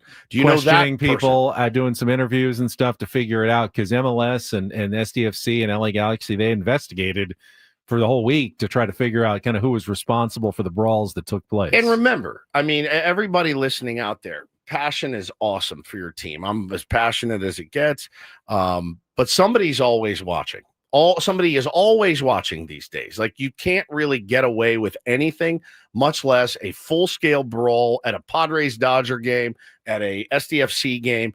Coach Mikey Varas said after practice on Friday, he wants San Diego supporters to be the most passionate fan base in the world if we can. But at the same time, recognize that violence doesn't have a place in this. This has to be a safe place for young kids, future generations to come and be inspired. Just know that as much as we want to beat the team in front of us, at the end of the day, that's a human being on the other side of the line. We only do this together. Really, he's such a together coach, man. He really, really gives a good perspective every time he speaks. And every time he speaks, I like him a little bit more. All right, back to the Padres now. And it really was a struggle offensively in the first 2 games of the series against the Pirates. They only got 5 hits total in 2 games against the Pittsburgh Pirates. Now, we had talked to Mike Schilt on Friday, and I believe it was you that asked him, hey, do you feel like you're breaking out of this offensive thing? And he said, yeah, I do. I really, really do. And boy, they did not. Now, managed to win Friday, but Saturday was about as bad as it gets. Friday, they made the most of their 3 hits against Mitch Keller. Jackson Merrill had the RBI single where Manny kind of screened the shortstop and it went off of his leg and scored 1 run. And then Luis Ariz had the Tatis in motion RBI double down the line, which he scored all the way from first. And then Ariz was able to come home. And that was enough for Nick Pivetta, who went 6 innings, gave up 2 runs, struck out 8, just had that 1 inning where he gave up 2. But Padres were able to pull out the 3-2 win. Didn't come without, let's be honest, big-time help from the home plate umpire in the top of the 8th inning. After Jason Adam, I think he got the first 2 outs, but then he loaded the bases with 2 outs. And after last week's bullpen discussions, here comes Robert Suarez for the 4-out save. After Mike Schilt was unwilling to do it against the Marlins, he is willing to go to Suarez, goes 3-2, and misses on the 3-2 pitch, but the umpire bails him out with the strike call to get out of the inning. That was ball 4 to tie the game. Clearly ball 4 to tie the game against Henry Davis. Henry Davis, who got ejected. Understandably, so did Don Kelly, the manager of the Pirates. They were both right. It was. You look at it and go, man, if a couple things go against the Padres, man, we're looking at getting swept by the Pittsburgh Pirates easily, easily swept by the Pittsburgh Pirates. So luckily got some breaks that went in our favor. And, we're able to, like in yesterday's game, really grinded for that win, no question. But it could have easily gone 0-3 against the Pirates. Yeah. Series win is a series win. But again, the Padres got fortunate in that game. Now, that doesn't mean they would have lost. It just means it would have been tied and would have been a much tougher win. And then Suarez came back, to his credit. 1-2-3 in the 9th inning, got back out there quickly. I think it was a 4-pitch bottom of the 8th, so it was almost like he barely sat down at all and came out and got the save. You see McCutcheon on deck? Yeah. Speechless. Just couldn't believe what he had just seen. grinding out a 3-2 count, and then earning that RBI and to get it yanked from you. It was such a bad pitch. I mean, it wasn't really close. Shouldn't have been called a strike. It wasn't even that borderline. No, it was not borderline. It was a ball. Dude, it was not. Whoo, mama. So, hey, listen, we'll take those. Those count. We've had things work against us this year. Of course, baseball always evens out. But, really nice win on Friday. Saturday was what is going on with Dylan Cease? Anything that you can see, that you can tell? Just command. I mean, he's still 7 strikeouts. I mean, he's still getting obviously the command with the 4-seam has not been as good, and that just makes it harder to set up everything else. Dylan Thief. Our boy Jack had a really good point. We were watching the game, and he goes, you know what? He goes, this is the biggest bummer about Dylan Cease. He said, it's a lose-lose. And I go, how do you figure? And he said, so if he goes out and pitches great, we're going to lose him. If he goes out and pitches poorly, we're going to lose him, and he pitched poorly. His value is his value. Like, he's going to get paid really regardless of what happens the rest of the season. And I go, it's such a sobering, awful point that you make, but it's absolutely true. Dylan Cease is probably gone after this season. So while you have him, he's not. See, I disagree with Jack. If he pitches really well this year, if he turns it around from here on out and pitches, the elite stuff that's a win for come us. to expect, that's a win for us. Yeah, I guess 100%. Of course it is. Yeah, but plus it makes it more expensive. He's a free agent. To whoever's going to hire. But we don't care about that. Well, I mean, I don't care about his value after the season. He's a free agent. Yeah. It's not like the Soto thing where you kind of just felt the cloud over the 2023 season, knowing we were probably going to lose him. No, but when you know you're going to lose him and he's pitching his ass off, you lost him. Because you can't afford him. There's no universe in which I hope he pitches well, but not that well, so we can afford it. No, that's gone. Not exist. That's not he happening. could lose every game the rest of the season. That universe Padres does can't not afford exist. Yeah, it may on the margins affect his value, but he's going to get a ton of money this offseason. I mean, he's not imploding, right? He's not Sandy Alcantara, right? He doesn't have an 8.32 ERA. I think the bummer is if he pitches lights out and helps you get to the playoffs, which he if he pitches well. Well, then you lose Dylan Cease next year. That's a bummer. I don't think there's anything fundamentally wrong with Dylan Cease. He's just, his command's a little off, but the velocity is fine. He's still getting the swing and miss. When the slider is sharp, it's still as unhittable as it always was. He's just not been as consistent. Now that he had a stretch, I think, of 3 starts where he looked pretty darn good. Yep. He could lock it in the next couple of starts and have an amazing second half of the season. Throw another no-hitter. I mean, he's got that kind of stuff. You really want him trending upward as you get toward the end of the season and the playoffs. So I still think that's in Dylan Cease. But, 1-4 record here at the start of June. It's pretty shocking. For you guys, an ace. For a team that's 9 games above 500, to say your ace, though, is 1-4 is pretty unexpected. Correct. Bailey Falter, by the way, is just owns the Padres. What he is he throws 92 down the middle, but somebody had tweeted me like, this sucks. We can't barrel up 92. And I go, man, Bailey Falter's 92 looks 98 because of his ability to change speeds in the zone. Those guys are impossible. They're impossible to hit. You're sitting fastball, and he throws that changeup that looks disgusting, and you're way out in front. Then you're sitting changeup, and he zips 92. That looks like 98. But you don't miss it. I mean, he has only struck out one guy the whole game. I know, you but just you can't could not get contact. You just couldn't barrel it up. Let's talk about the debut. Yes. All right. The one good thing about Saturday, according to Jesse Ackland and Sammy, tweeted this out because we were calling him Bradgley. Well, why wouldn't we? Bradgley. But knowing it's Hispanic, that didn't make a lot of sense. Bradgley? And then we thought in spring we heard that the G was silent. It was just Bradley. But according to did hear that. But according to Sammy and Jesse, Bradgley Rodriguez. Bradgley. So Bradgley Rodriguez makes his major league. Why do you do it with debut. that little accent? Bradgley. See, Rodriguez. if I say it like that, it sounds really bad. Bradgley Rodriguez. Pretty cool debut for the young man.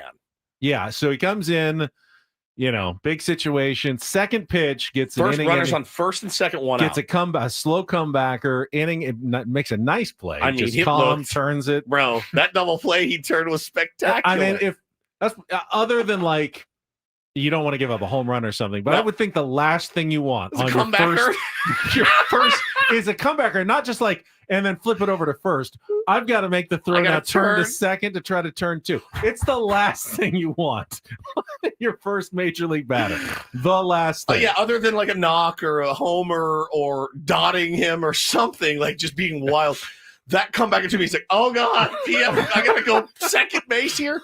It looked like he'd been doing it 100 years, man. Perfect feed, gets the double play. Teammates mobbed him after. It was really, really cool, man. He has got nasty stuff. So very excited about the future of Bradgley Rodriguez. David J says, if we'd listened to your expert guest on the minor league system, we would have known that. I'm sorry, but totally missed the pronunciation. Bradgley. So he's not Bradgley. Bradgley Rodriguez. Bradgley Rodriguez. Then he came out in the next inning and walked a guy and hit a guy, but got out of that jam as well. So nice little 0.00 ERA, no hits allowed for Bradgley Rodriguez, who's now another one of these electric arms that the Padres have in their bullpen. And one, people who know, like David J. and other Padres fans who follow the minor league system, very excited about his arm. He was their top relief prospect in the minors, 14th overall. And we mentioned last week, well, why was he only 14?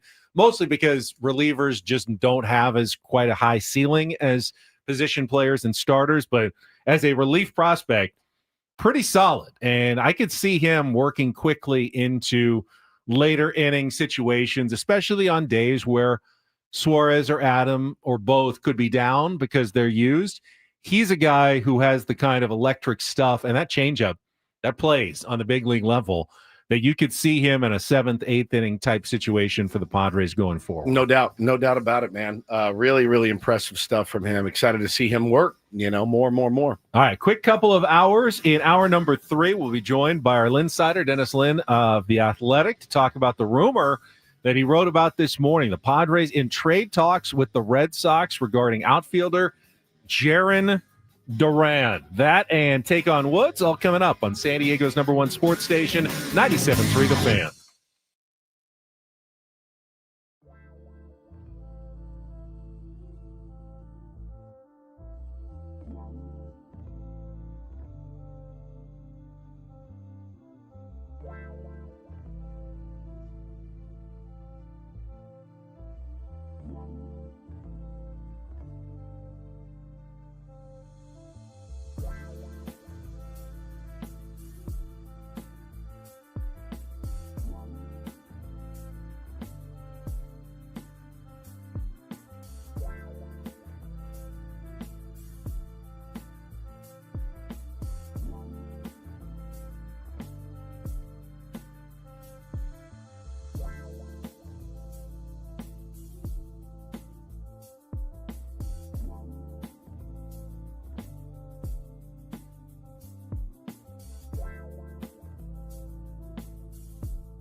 We are halfway home on a Monday. The band is back together. I'm Woodsy. That is Paul Reindl, the executive producer. Ben Higgins, your friendly neighborhood sports anchor, joins us as well. And it's good to be back. Good to see you boys again. Good to be back. Yeah. Happy June. Happy June to everyone out there. At the end of this month, we will be on our show trip to Philadelphia. Oh, my God. I just made dinner reservations. You did? I have officially got our first table set up. Steakhouse, first night, Butcher and Singer. What time? 8 p.m. 8 p.m. 5 o'clock Pacific time. I'm going to be... You won't be, dead because you'll asleep. still be on Pacific time, because we're flying. It's the day we're leaving. I so. adjust pretty well, actually. Once it's 8, I'm going to feel like it's 8 there. I'm you want it weird to be like dark. We're going to go to dinner. At least it'll be dark. But I eat dinner at 4. Well, you'll be eating dinner at 5. An hour later. It's an yeah. hour later. That's it. Fair enough. All right. Got home from Vegas on Friday afternoon, and it was nice to have the weekend to kind of buffer between going back to work. Brilliant move. Having a couple of days, get unpacked, and everything is great. But then you still have the vacation, post-vacation depression kind of kicks in. You're like, oh, we look forward to that for so long, and then now it's over. Now it's over. And I went, wait a second. Philly's in like 4 weeks. Philly's very, very soon. Rapidly approaching. It's gonna be a great trip. We found a guy with the Padres organization. We won't mention names.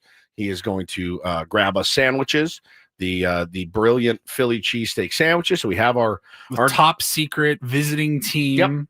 We have our deep throat who's going to Paulie wasn't here last No. week, so we went down to the clubhouse, and Woods recruited our secret your mole. Yeah, I got him. mole who's going to bring us cheesesteaks. We can't tell you who it is. It's done. I don't want him getting in any trouble. No. But he has said, I got you, dude. I'll just let me know. He said, give me a little so we'll text him on the way in, and say, hey, remember 3, not 1 to cut into thirds, 3. Yep. Because apparently they are to die for.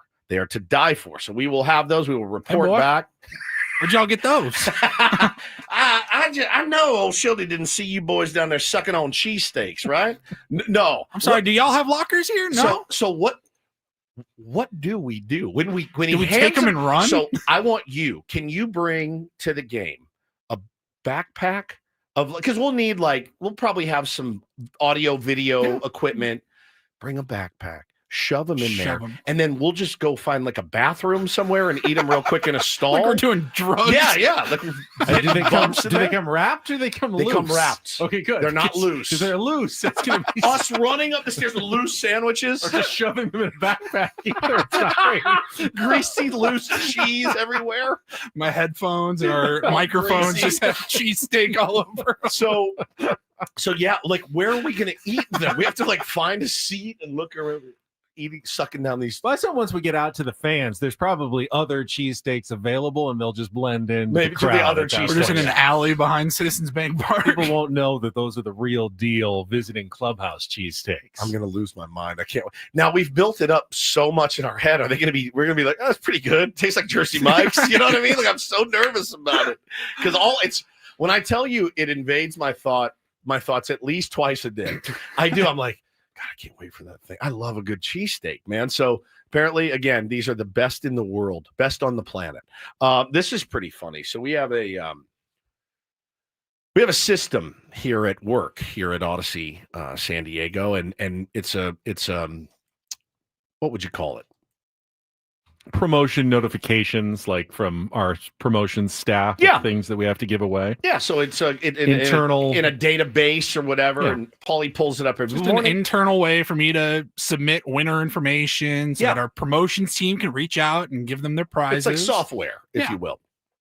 And a guy in LA fills it out and sends it over, so we know exactly what we're giving away. And today, we're giving away Resorts World Las Vegas June 2025 grand prize. Mm-hmm. That's the grand prize. That's the qualifier for Take on Woods. Correct. In our next segment. Yeah. And then above that, it says, well,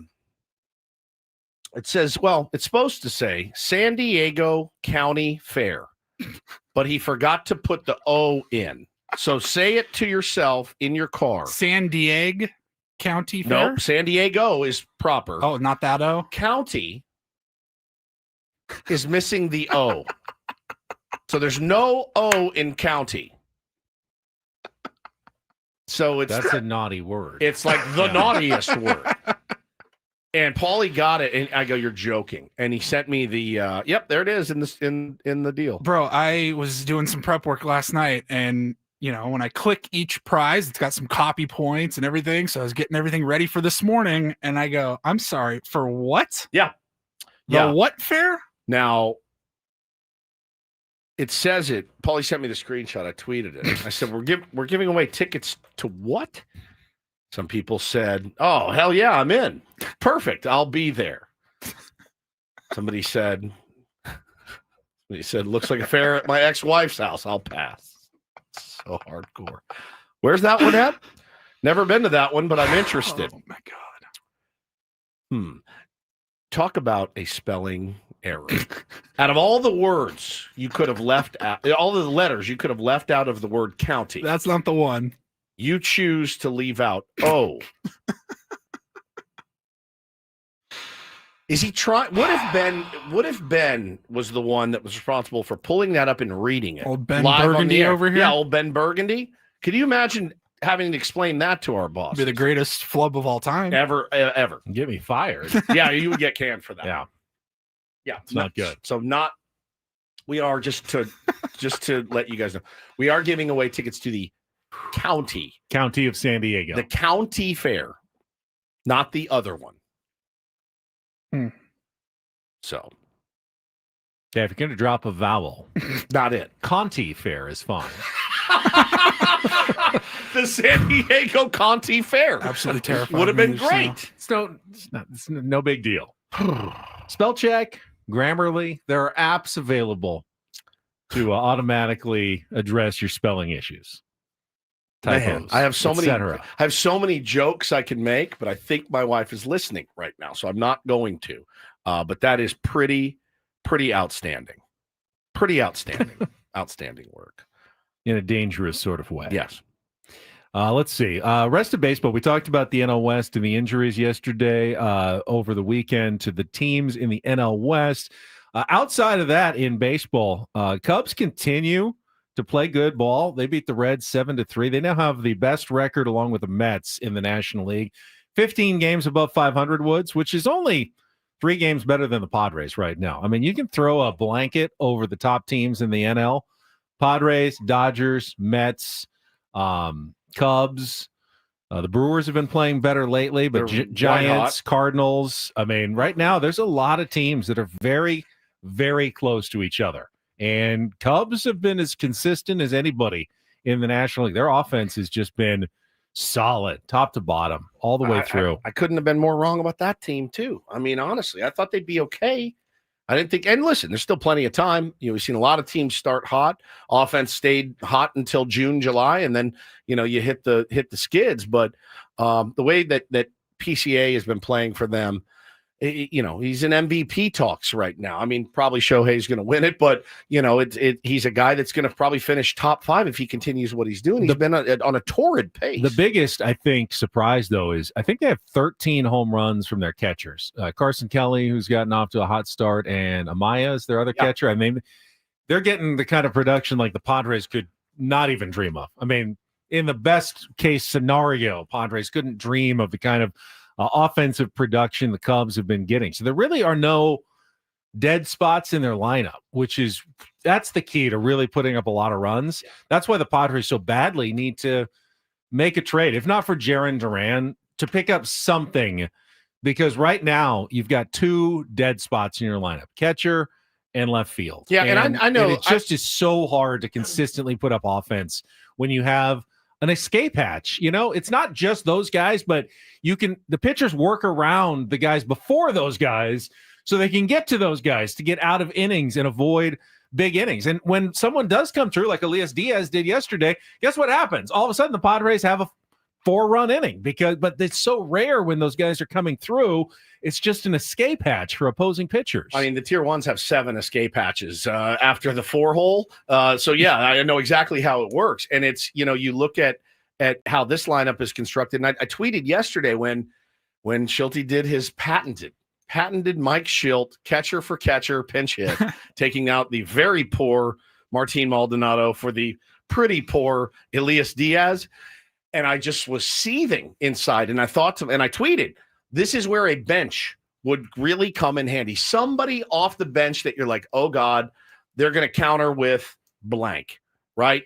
Gavin Sheets, had he not had he not started the season, Ben, and earned his way into the starting role, a guy like Gavin Sheets would be a perfect guy off the bench. He's got some pop, whatever.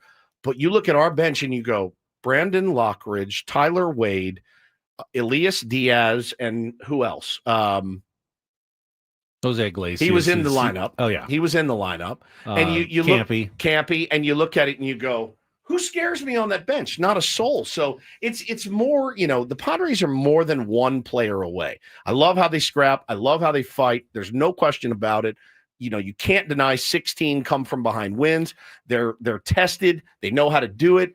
But, man, it just doesn't feel super sustainable. L619 says, yeah, they should have re-signed Higgy, which we all kind of thought, but it has an OPS under 600. 233, 1 homer, 10 RBI for the Texas Rangers, and their offense has struggled as well. I don't know that Higgy would have been the answer either. It's just a position that I don't know whether you take a look. Brandon Valenzuela has been hitting well, but at Double-A, is he ready to take a shot? Are you ready to call up someone from the minor leagues to try to add to your offense?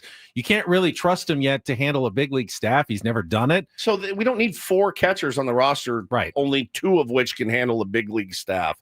But yeah, I down to try that. Brandon says, people giving Diaz a lot of grief. He's hitting for the same average as Higgy last year, 220. We all loved Higgy. What's the difference? It's a great question. My answer to you, Brandon, is I don't know.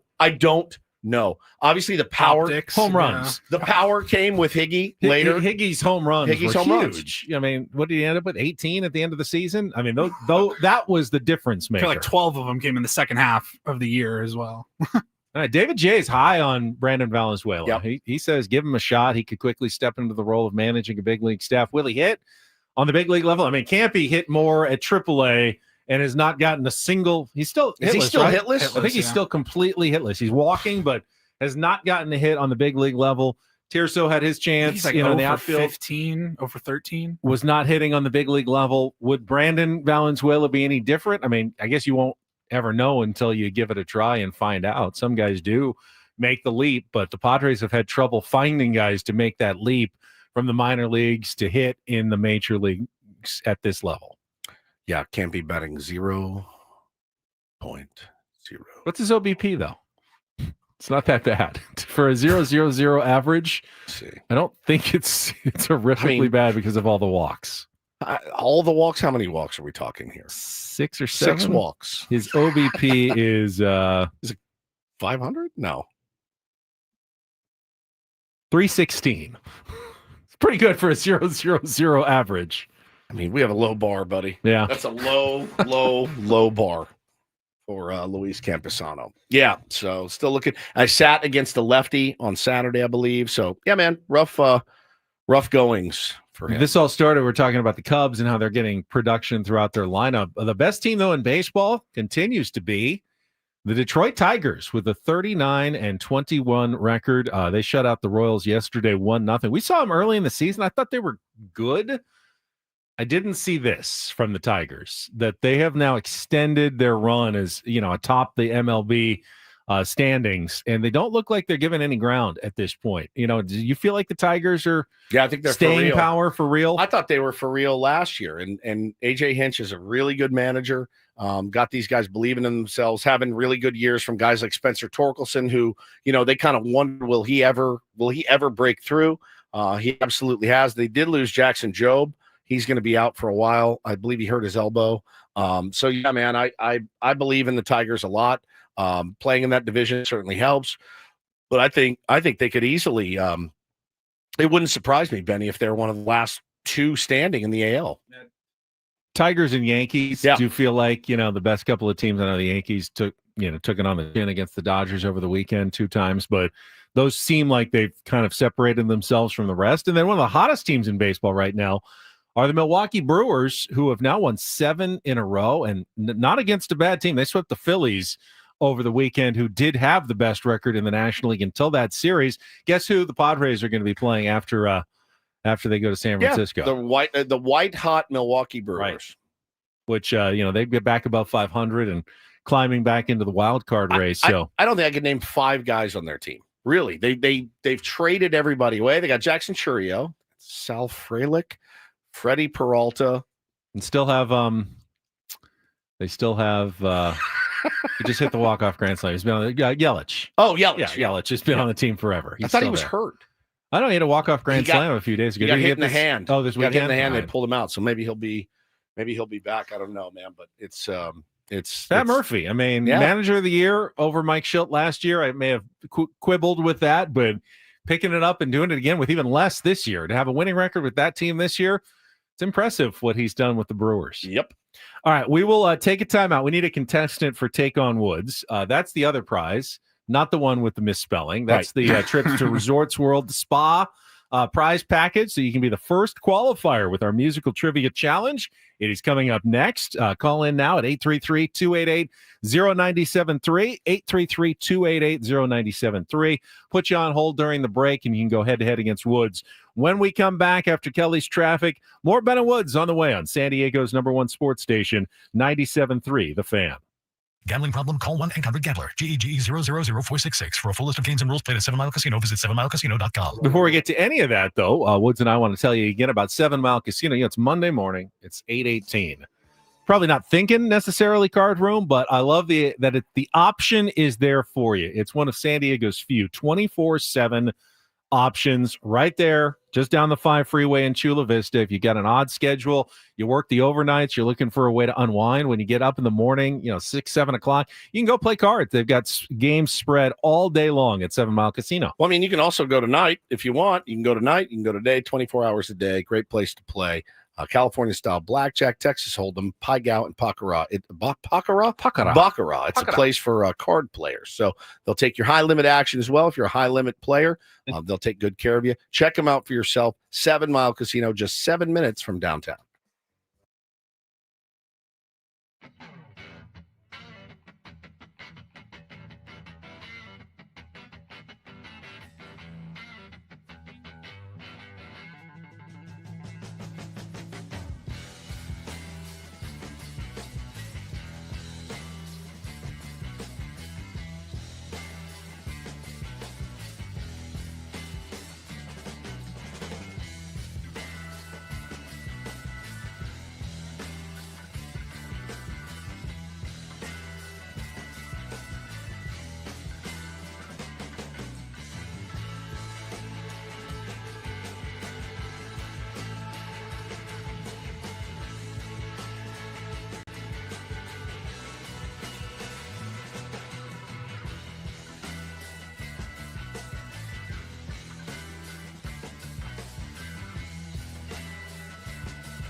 Hey players, things are about to get real here in San Diego. Introducing the all-new Hamul Casino Resort. With a 200-room hotel tower, exciting new eats and drinks, plenty of new places to play, and a luxe spa and salon. Hello, rooftop pool and deck. It's where players can play their hearts out and enjoy all the perks that come with it. It gets real this summer at the all-new Hamul Casino Resort, the players' place.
Got Dennis S. Lynn from The Athletic, and I am very eagerly anticipating this conversation after the piece that he dropped this morning about the Padres. I don't know if you call it renewed interest in Jarren Duran. I would imagine A.J. Preller's never stopped being interested in Jarren Duran, but perhaps new trade talks that are underway between the Padres and the Red Sox. Is there a common ground to be found between the two teams to address the Padres' outfield issue and perhaps open a spot for the Red Sox top prospect Roman Anthony? And, you know, they're going to be asking for a lot, I would think, for Jarren Duran. Yeah. But we'll get Dennis's thoughts on what he thinks could get it done. Under control through 2028, I do Correct. believe. Yeah, so doesn't make a ton of money now. Exciting young player, very, very fast, has power. He's got the potential to be the whole thing. And I mean, look, again, anybody that is a starting left fielder looks good right now for the San Diego Padres, as we've seen them run out, 4 or 5 guys this season. Lowest production, I think, in the big leagues out of left field position, even skewed higher because of Gavin Sheets when they have put him out there.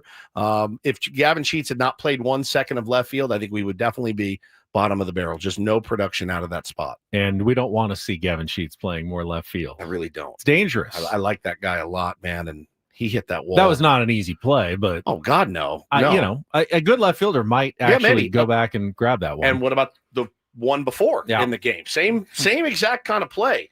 A real professional left fielder may make both of those. On Friday, there was one down the line that was kind of held up in the air forever. Yep. Brandon Lockridge probably gets over there. Yep. Gavin Sheets does. We need less Gavin Sheets in left. Yep. More His designated bat hitting is too first valuable. base. We can't have him running into walls No, and getting hurt. No, you can't. I didn't blame him. I don't blame him. I felt bad for him. Yes, but it's I not didn't- his fault. I wasn't angry.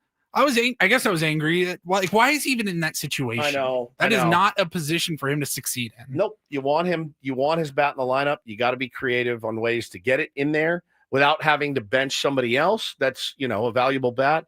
And they tried it. Obviously, it didn't work. And he ran hard into that wall. Before we get to Dennis and his rumor mill, though, it is time for our first game of the week. Let's take on Woods.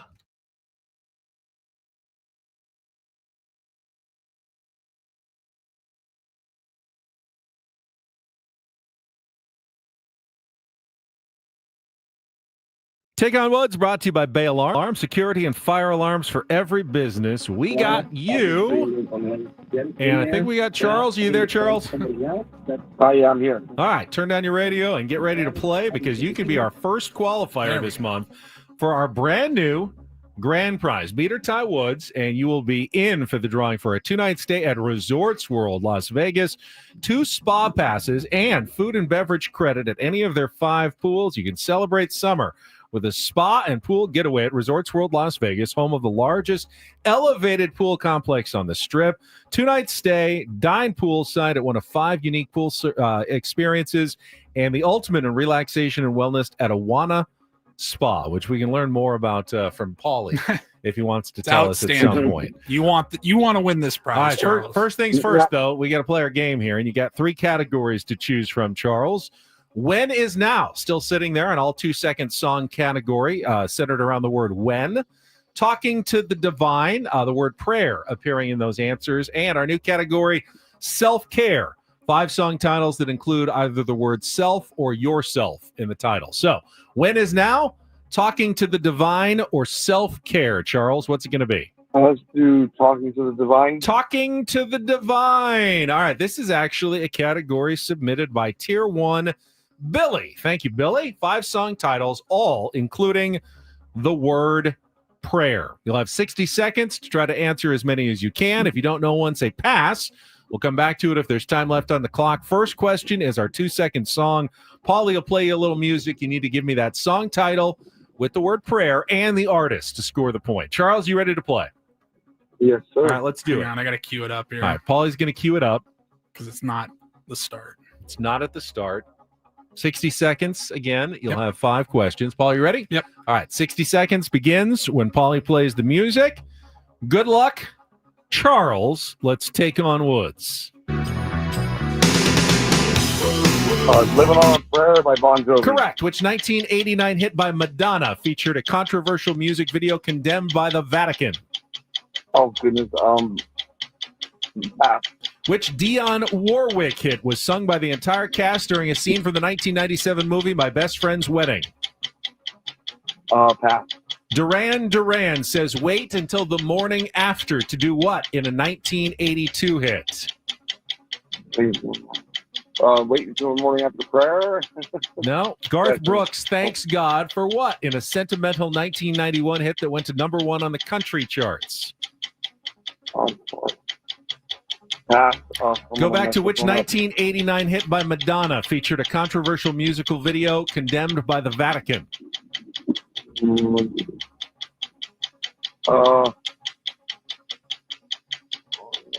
Pass again. Which Dionne Warwick hit was sung by the entire cast during a scene from the 19... we only got the one, Living on a Prayer by Bon Jovi. I'm pretty sure Woods is going to get that one, too. The other answers, Like a Prayer by Madonna, I Say a Little Prayer by Dionne Warwick, Save a Prayer Till the Morning After by Duran, and Unanswered Prayers by Garth Brooks. I don't love Charles's chances today. No, I'm thinking Woods will definitely. Let's bring Woods in. Give him his shot. Woods doesn't get the category. Charles's score is locked in. Put 60 seconds back on the clock. You still queued up? You're good? All right. Time begins when Paul plays the music. Good luck, Woods. Let's take on Charles. That's Living on a Prayer by Bon Jovi. Correct. Which 1989 hit by Madonna featured a controversial music video condemned by the Vatican? Like a Prayer? Correct. Which Dionne Warwick hit was sung by the entire cast during a scene from the 1997 movie My Best Friend's Wedding? Say a Little Prayer. Correct. Duran says wait until the morning after to do what in a 1982 hit? Save a Prayer. Correct. Garth Brooks thanks God for what in a sentimental 1991 hit that went to number 1 on the country charts? Unanswered Prayers. Wow, very nicely done. A 5-1 win for Woods to start the week. Thank you. Billy wrote that category for us. Talking to the divine. Obviously, prayer was the key word in all those questions. All right, we'll take a break. When we come back, our Hamul Casino Lynn Sider Report with Dennis Lynn and the big Jaron Duran trade rumors with the Padres next on 97.3 The Fan. Well, quickly, gang, the big focus, obviously, in America today is on your health, and you're determined to look beyond pills and steroids and surgery to feel your best. I want to talk to the person who is currently in pain right now. You woke up this morning and your joints are killing you. You've done everything they've told you to do. The pain just comes back. You're exhausted. But I wanted to tell you, QC Kinetics can help you. These are not quick fixes. This is revolutionary treatment that works to give your body long-term relief. Certainly did for me. I've had zero pain in my wrists since I got my treatments at QC Kinetics. So you'll meet face-to-face with their QC Kinetics medical team. They'll explain how their regenerative treatments take your body's own healing power, helps heal and restore the damaged tissue, well-respected protocols that include potent and powerful cellular level treatments. No masking the pain. They are going after the very source of it. You can say goodbye to the chronic pain in your joints and live your best life today. Find out if you're a good candidate. The consultation is totally free. Call QC Kinetics today at 619-614-PAIN. Once again, 619-614-PAIN. Couldn't recommend these guys highly enough. It's QC Kinetics at 619-614-PAIN.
Hey players, things are about to get real here in San Diego. Introducing the all-new Hamul Casino Resort. With a 200-room hotel tower, exciting new eats and drinks, plenty of new places to play, and a luxe spa and salon. Hello, rooftop pool and deck. It's where players can play their hearts out and enjoy all the perks that come with it. It gets real this summer at the all-new Hamul Casino Resort, the player's place.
I want to get right to it because not only do we want to talk about the big piece that has everybody talking that Dennis Lynn dropped in The Athletic, but again, he's also getting on his flight for, I believe, San Francisco, obviously, for tonight's game. So, Paulie, if you would.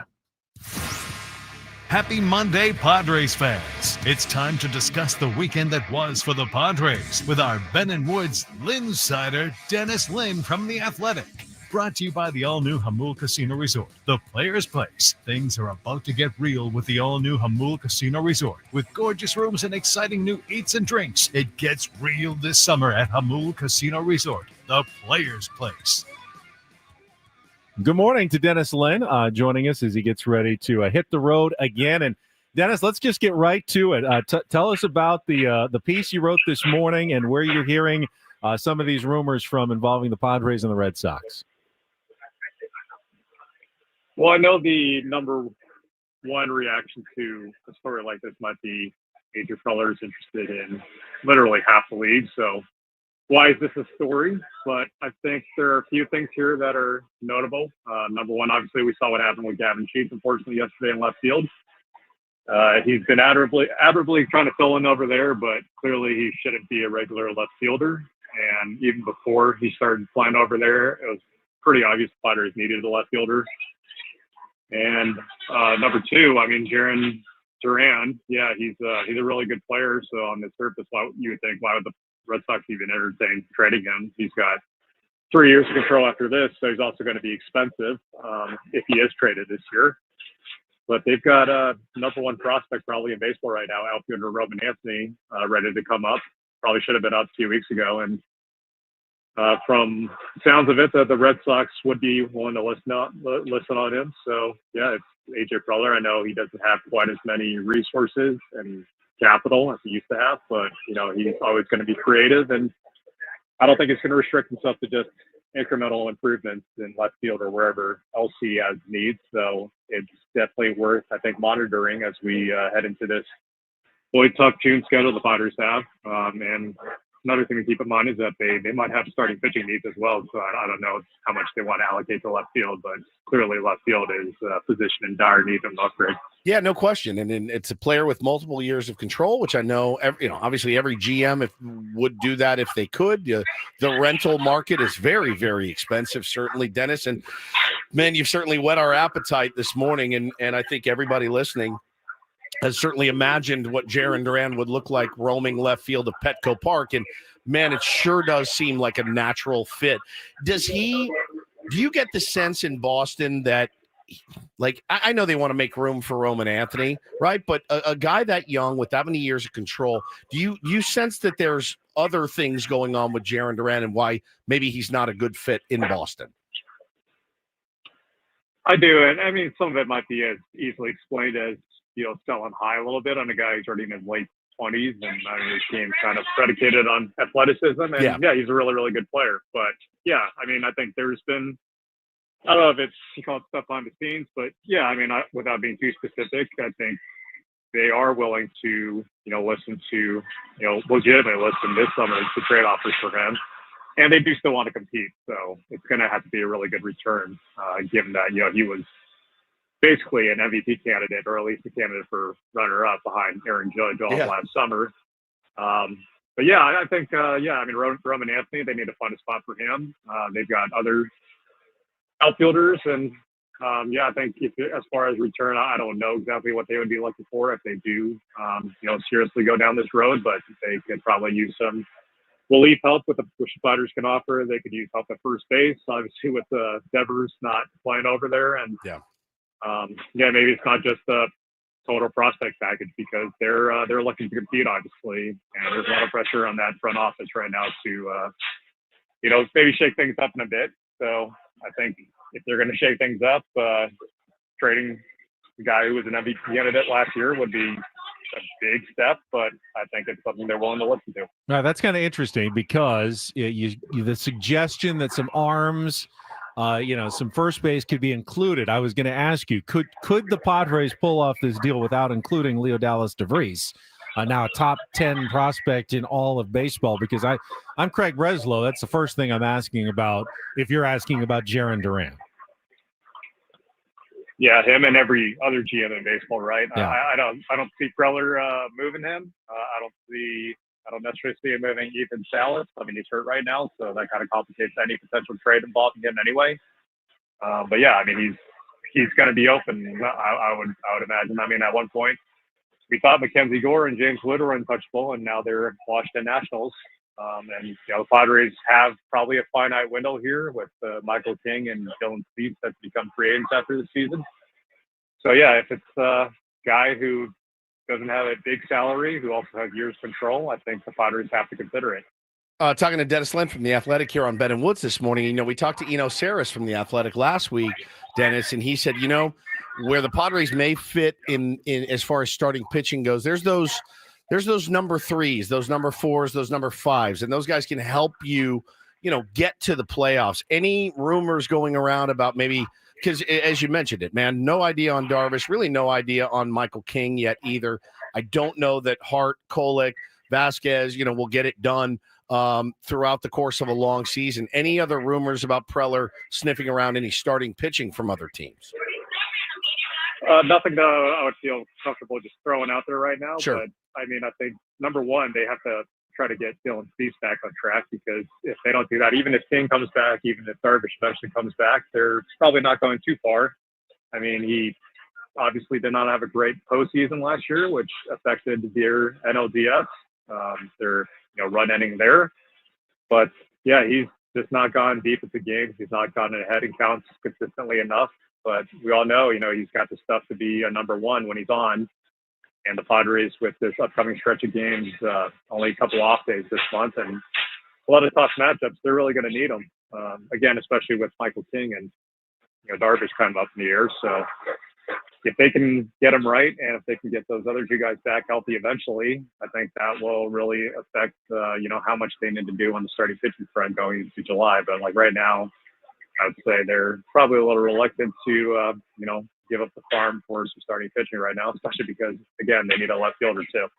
Talking to our Lynn Sutter, Dennis Lynn from The Athletic. He's getting ready to board a plane, giving us a few minutes before he heads up to San Francisco. And Dennis, Mike Schilt well enough. I think I know him well enough that if I asked him about the Padres kind of still continuing to struggle despite winning 3 consecutive series. He would give me a really big stink eye and would tell me about how hard it is to win in Major League Baseball and that any series win is a good series. But from your perspective, are the Padres still not really firing on all cylinders despite their 3 consecutive series wins? 100%. And I mean, I saw this stat, I think, last night or this morning, since they put up 3 touchdowns on the Rockies, and Rockies might be the worst team ever, right?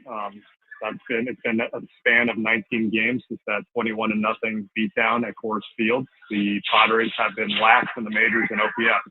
That's almost 3-week stretch, so that's pretty concerning. And yeah, they're still showing some of that late game resilience, but it's one thing to do it against the Marlins and the Pirates. And I know they've won 3 consecutive series, but the Giants have a pretty good pitching staff. Oracle Park's not an easy place to hit at, so we'll see starting tonight whether this offense can really pick things up. Whether Fernando Tatis, if he can really turn things around after the worst month of his career by a lot of measures, and if this offense can really get back to what it was in 2024. But again, I go back to the depth at the bottom of the lineup. It's clearly not there. They're not getting production from the bench, so. I think, there is a reason why Preller has been looking for weeks out there for some outfield help. All right, D-Lynn, we're going to let you get on your plane, buddy. Safe travels to San Francisco, and we will talk to you next week, my friend. Thank you for that nugget this morning.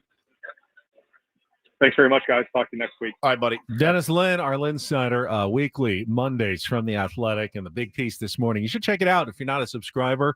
It's worth The Athletic beyond just Dennis's stuff. Fantastic. It really does comprehensively cover sports quite well. You don't want the FOMO of him putting out a nugget like that and then not being able to click it. Yeah, because it's a long piece. There's a lot of good info in there that you can get. We'll react to what we just heard from Dennis after a quick check of traffic here on 97.3 The Fan.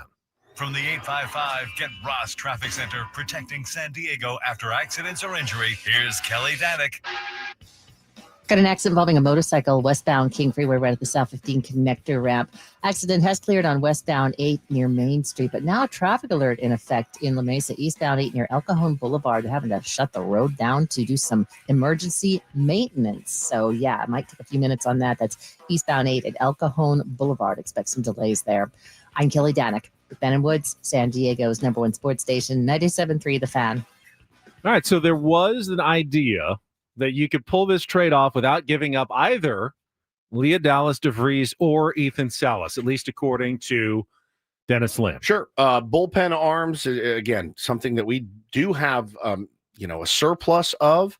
Right now, I just got a text from a buddy that says maybe Romeo Sanabria, who is a big power hitting first baseman, that could help get it done as well. So, listen, I'm for it now. In the chat right now, our boy Il619 says, "Didn't we learn anything from the Soto trade?" And I about what? Well, I mean, don't ever trade for a good player. Well, that's a bad lesson. Yeah, it is. But you gave up James Wood and you gave up Mackenzie Gore. Great for those guys, man. They're both having, and CJ Abrams is a really solid player too. So a very beneficial trade for the Washington Nationals, knowing they weren't going to re-sign Juan Soto. We were going for a World Series. We tried it. It didn't work. That said, it's rare, but it does happen that teams can have trades where both teams actually work. It works out well for them. No question. But I will say this, Dennis brought it up. Your window with Michael King and Dylan Cease is this season, and after that, guys, what are we looking at here? Dylan Cease and Michael King leaving free agency. What are we looking at here? Dire straits for your San Diego Padres. Now you have a couple of arms coming up that you like, but you can't trade those guys to the Boston Red Sox to get Jaron Duran to play left field for 3 years when you don't have starting pitching really at all. I mean, getting Joe Musgrove back is certainly something, okay, but there's definitely a lack of depth starting pitching wise in the system. Correct. And so, I mean, is anybody banking on a successful Yu Darvish in 2026? You got Nicky P, and you got Joe Musgrove coming back. Good start. Decent start. That being said, Omar Cruz, Ryan Bergert, are any of them going to be starting pitching success stories in the big leagues? Or do you end up moving those pieces for a Jaron Duran, right? Ryan Berger or somebody of that ilk. So I think when you look at it as in the life of a Padres fan, it's really hard with AJ Preller as your GM to look and say, hey, in 5 years, he wants a World Series ring. We want a World Series ring. He's going to go for it. He's going to keep going for it till he gets it, till he loses his job. That's it. I don't know that we are in, as a Padres fan, when you have Michael King and Dylan Cease potentially coming off of your roster at the end of the year, how do you in good faith go, we'll see what happens. We'll keep rolling Lockridge out there and, Kolek and whatever. I'm kind of in favor of just going for it. Knowing, again, you may have, Ethan Salas coming up in a couple of years or Leo DeVries. Like, you have talent in your system, and he's really good at replenishing that talent. But in this year, 2025,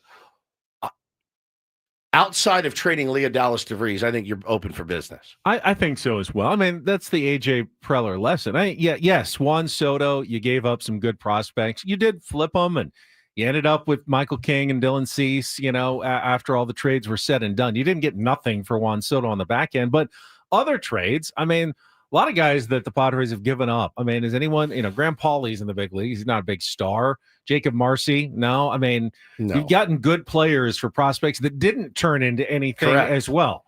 You can't just hug your prospects continually and expect to have success in the big leaks. Or you're the Baltimore Orioles. There's a balance, and AJ's decided he wanted to keep Merrill. He wants to keep DeVries, we think, and maybe Salas. Those are the guys that he has bet on and banked on to this point. Is he right? Well, that'll determine whether or not AJ Preller is successful.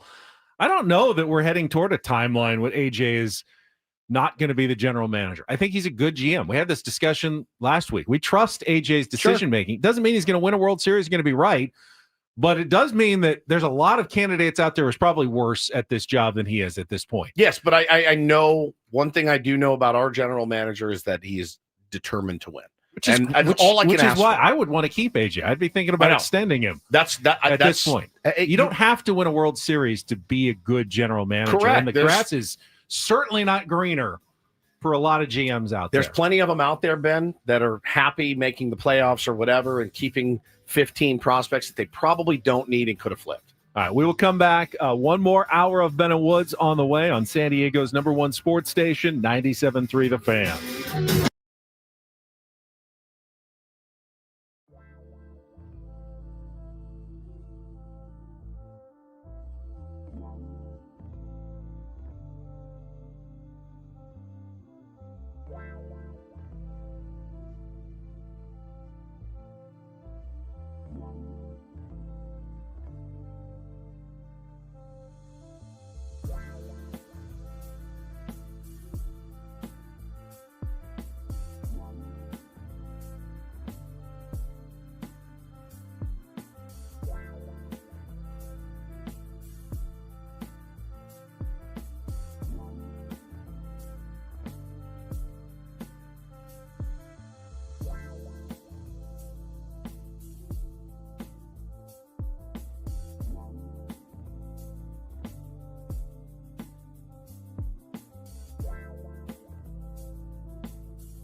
guys on your roster and send them to a team to get one of their better players with years of control. Just a gentle, always good PSA. Just a good, kind, gentle reminder that Wandy Peralta, Brandon Lockridge, Jason Hayward, and Martin Maldonado is not going to get you back Jaron Duran. Just to throw it out there. Matt Waldron probably not going to get it done. Just FYI. I do think the chat, when they started going down the road, would you include Jeremiah Estrada in a deal? That's an interesting one. Oh, it's an interesting one. I would hate losing Jeremiah Estrada because you need his arm. Yeah, Adam Major or Alec Jacob is not going to get it done. You know, you can't take your cast-offs, package them together. But Estrada, young, controllable, electric arm, bullpen help that they need, proven. Could you replace Jeremiah Estrada with guys like Bradgley Rodriguez and David Morgan? You'd be taking a risk if you did that. It stings, but just ask yourself, who do we need more? You need a left fielder more. I badly. think so too. Somebody ill says we can find left field elsewhere. Where? Really? Why haven't we? Are you kidding? What? The left field tree is looking very bare right now. The left field tree is actually planted on the Salton Sea, and there's nothing growing on it. I was just there. I saw it. No nutrients in the left field tree. I saw it. I just saw it. Where are these left fielders? Where are these corner outfielders? Where are these first basemen? Everyone tells me that the world is so replete with. They're not. We can't find one ever. We have Luis Ariz playing first base. Okay? And we have Brandon Lockridge, Jason Hayward, Gavin Sheets, Tyler Wade, and Jose Iglesias playing left field. They're not easy to find. Clearly. I don't even look. Who do you think who's played the most games in left field for the Padres this year? I couldn't even guess. Hayward, I think, is still probably. He missed some time. He missed a month, and he has been, again on the IL. But I think it's still Jason Hayward. Bat dance. Some of us fans just need to stay on the couch for real. Yeah, I mean that's good advice. Us too. I'm right there with you because my brain is also spinning. Now, listen, you never know. You never know what another team values, right? And we think that the Boston Red Sox, Dennis said, they still want to compete. It's a hard thing for a GM on June 2nd to say, we're probably not going to get it done. Is Roman Anthony, Ben, a rookie who's never played in the big leagues, is he going to save the Boston Red Sox this season? Is he going to come in and hit? I don't know that it's a matter of him saving them, but they need to bring him up. They need to start playing it. That's fine and dandy. That's absolutely fine and dandy. But Dennis says the Red Sox want to potentially get rid of Duran while also competing. At what point does Craig Breslow look at himself in the mirror and say, we're probably not going to compete this year? How do I sell that to this already disgusted Red Sox fan? They're sick right now with what's happening to their beloved Boston Red Sox right now. They're in the tank, man, and they were in the tank last year. That's a team that is supposed to make the playoffs. They're supposed to compete with the Yankees, and I mean they're not having a good season. So they can say, we want to. So I'm asking the question of if you're Craig Breslow, you're like, hey, give me Jeremiah Estrada, and then we start to compete. I don't know. An eighth inning guy, you rarely have the lead in the eighth inning, I mean, they could make him their closer potentially, but you don't know what another team values. You don't know what's going to get the deal done, but I will promise you it's not garbage for diamonds. Garbage for diamonds doesn't really happen. As for the potential need for starting pitching, depending on how long Michael King and Yu Darvish are out, that to me is a much trickier path to navigate. Big time. I mean, look at maybe the series we just saw. Pirates are probably open for business, and I mean, would you be interested in give me Andrew Falter and Haney right now or today? Bailey Falter, because those guys might be available. They won't get to pitch against the Padres every time, but Falter had an incredible month of May. Yeah. I mean, that was not a fluke. He pitched well every single time he was out in the month of May. God, man, they got some players I mean, it's not Skeens is pipe dream, fine, whatever. But those guys are realistically likely available, gettable. Will they be, will they keep pitching well enough that they would be useful for a team like the Padres in a playoff push in the second half of the season? Yeah, for sure. I mean, there's a few teams right now open for business. Baltimore Orioles, they just swept this weekend. They finally had their first sweep of the season, but I don't think they're going anywhere in the East. I really don't think the Red Sox are going in anywhere in the East. People are mentioning Brian Reynolds. He's so ungodly expensive right now. And I know AJ is, I've thought Brian Reynolds was going to be a Padre for like the last 6 years. So the fact that he's not has surprised me, but I don't know, man. I'm honestly, most players are an upgrade in left field right now. It doesn't have to be Jaron Duran, but it has to be someone. No, I saw someone mention Ryan done. O'Hearn and Cedric Mullins from the. Or I think Mullins just went on the IL, but they're not. Duran is a potential all-star. Duran was challenging for an MVP. Sure. If Judge didn't exist, Duran could have been an MVP last year. You don't find those guys available every single day. Yeah. Padres have had 30 games in left field with Jason Hayward, 20 games with Brandon Lockridge, 14 appearances by Oscar Gonzalez. Oh, I forgot about Oscar Gonzalez. 9 games by Gavin Sheets, 5 from Tirso, 4 from Tyler Wade, and then 1 each from Jose Iglesias and Connor Joe. It's a short-lived career. I mean, really, anybody now, that correct? Oscar's in Japan now. Like anybody that can get in there and just like league average on a regular basis is a massive upgrade. Somebody's got to be better than that.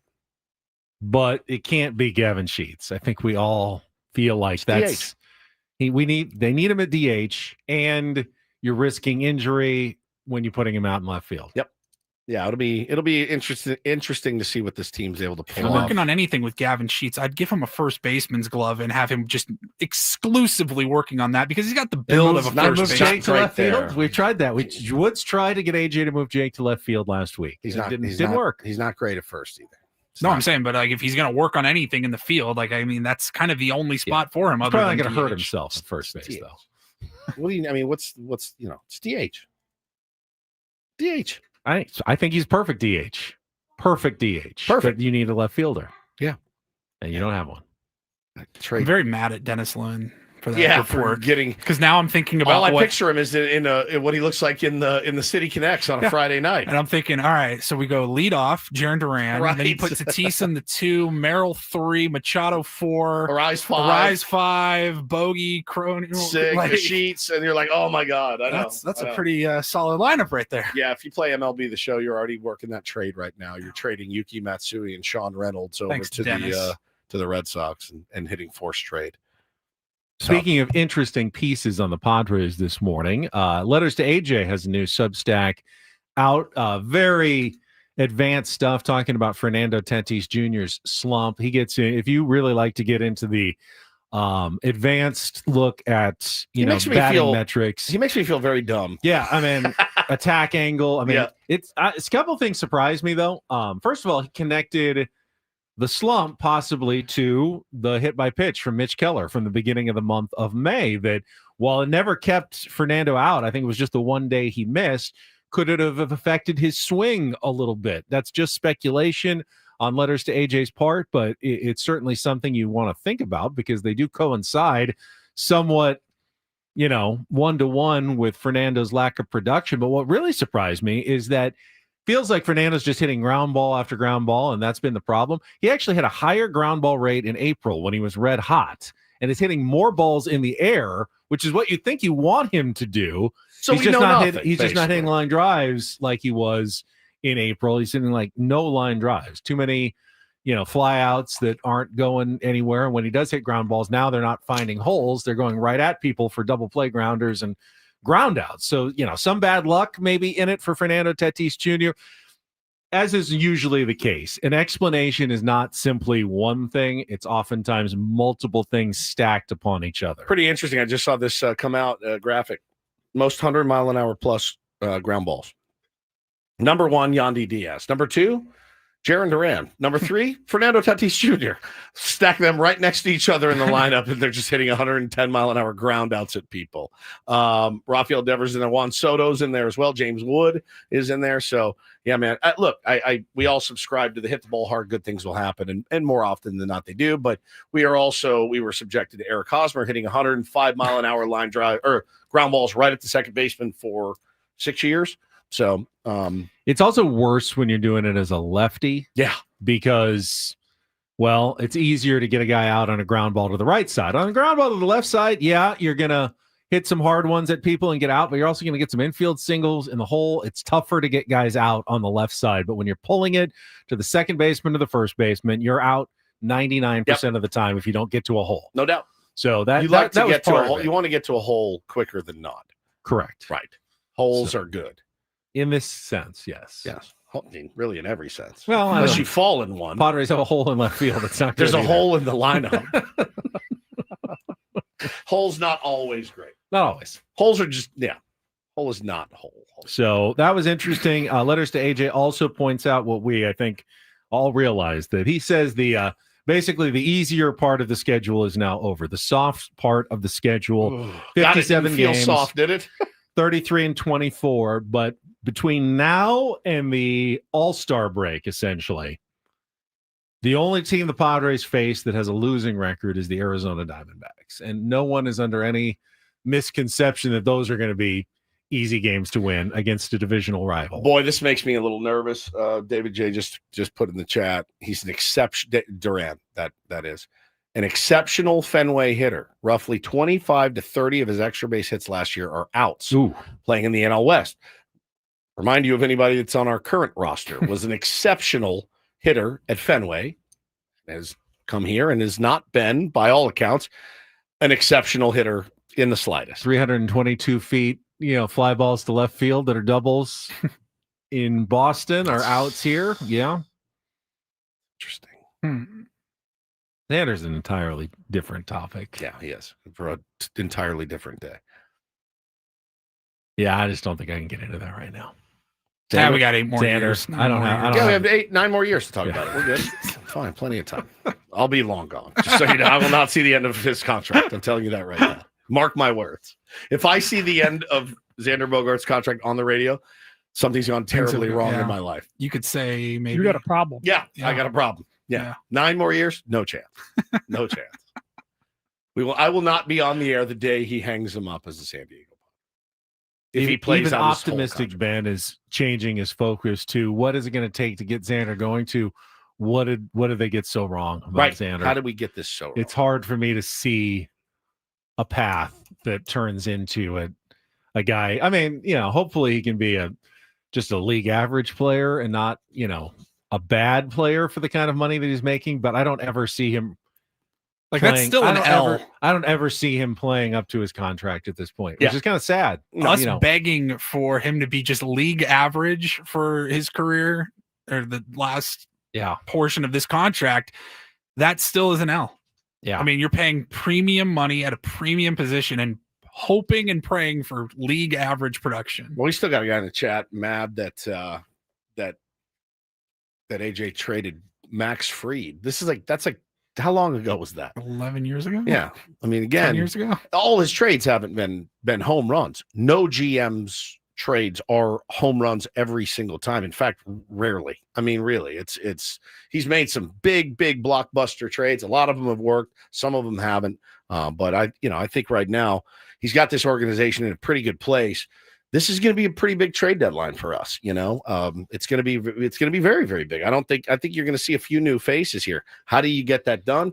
Going to be really, really entertaining to watch it unfold. I almost look at AJ as he's a different guy than he was when he first got the job. I think he's better at every aspect of the job than he was 10 years ago. Yeah, me too. Now, no one's perfect, but he has continued to improve on scouting, signings, trades, free agent signings, roster building, bullpen building, hiring coaches and managers, I feel like he's gotten better everywhere over the last 10 years. George, I agree with this. George says that Larry Rothschild is by far his worst.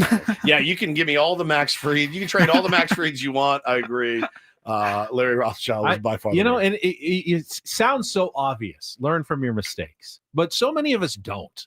So many of us repeat the same mistakes stubborn-headedly over and over again because we think our way, hey, I got to the big leagues as a GM because I believed in this, so I'm not going away from it. I feel like AJ has learned from some mistakes. Sure, no question. Going down the road, managers that didn't work out, coaching hirings that didn't work out, and he has adapted and changed some things about how he has built his team. Yeah, you have to. In a positive way. Curtis is in the chat. AJ feels more savvy and creative compared to 5 years ago. I agree. And I agree 100% I agree with that. too. And look, he's absolutely fleeced some teams. They did an interview with Rick Hahn, I believe is his name, the GM of the White Sox, and they asked him. He goes, "All right, I can't remember who it was. It was somebody big though." He goes, "Give it to me. What's the one you can pull back?" And he laughs. He goes, "Obviously, it starts and stops with Fernando Tatis Jr. And this is why we did it. And it was terrible. And I wish I didn't do it." And I'm sitting there going, for all the Max Frieds, for all the Trey Turners, whatever, you got Fernando Tatis Jr. out of, you got Luis Ariz for nothing. I mean, honestly, like nothing. Yeah, Joe Musgrove.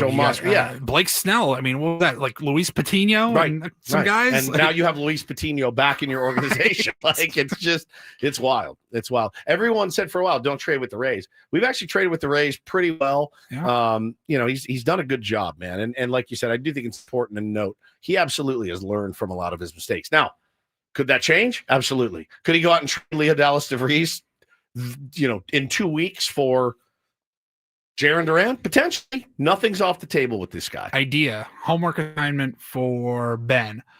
Go through every transaction, every trade Everyone. that AJ Preller has made Somebody's since got it out 2015 or whatever, go to the beginning. MLB transactions. Every trade, and then sort them out into good, bad, or indifferent. Just do the war on all of the players in the return. Let us know what his record is. It is wild, man. I mean, I know.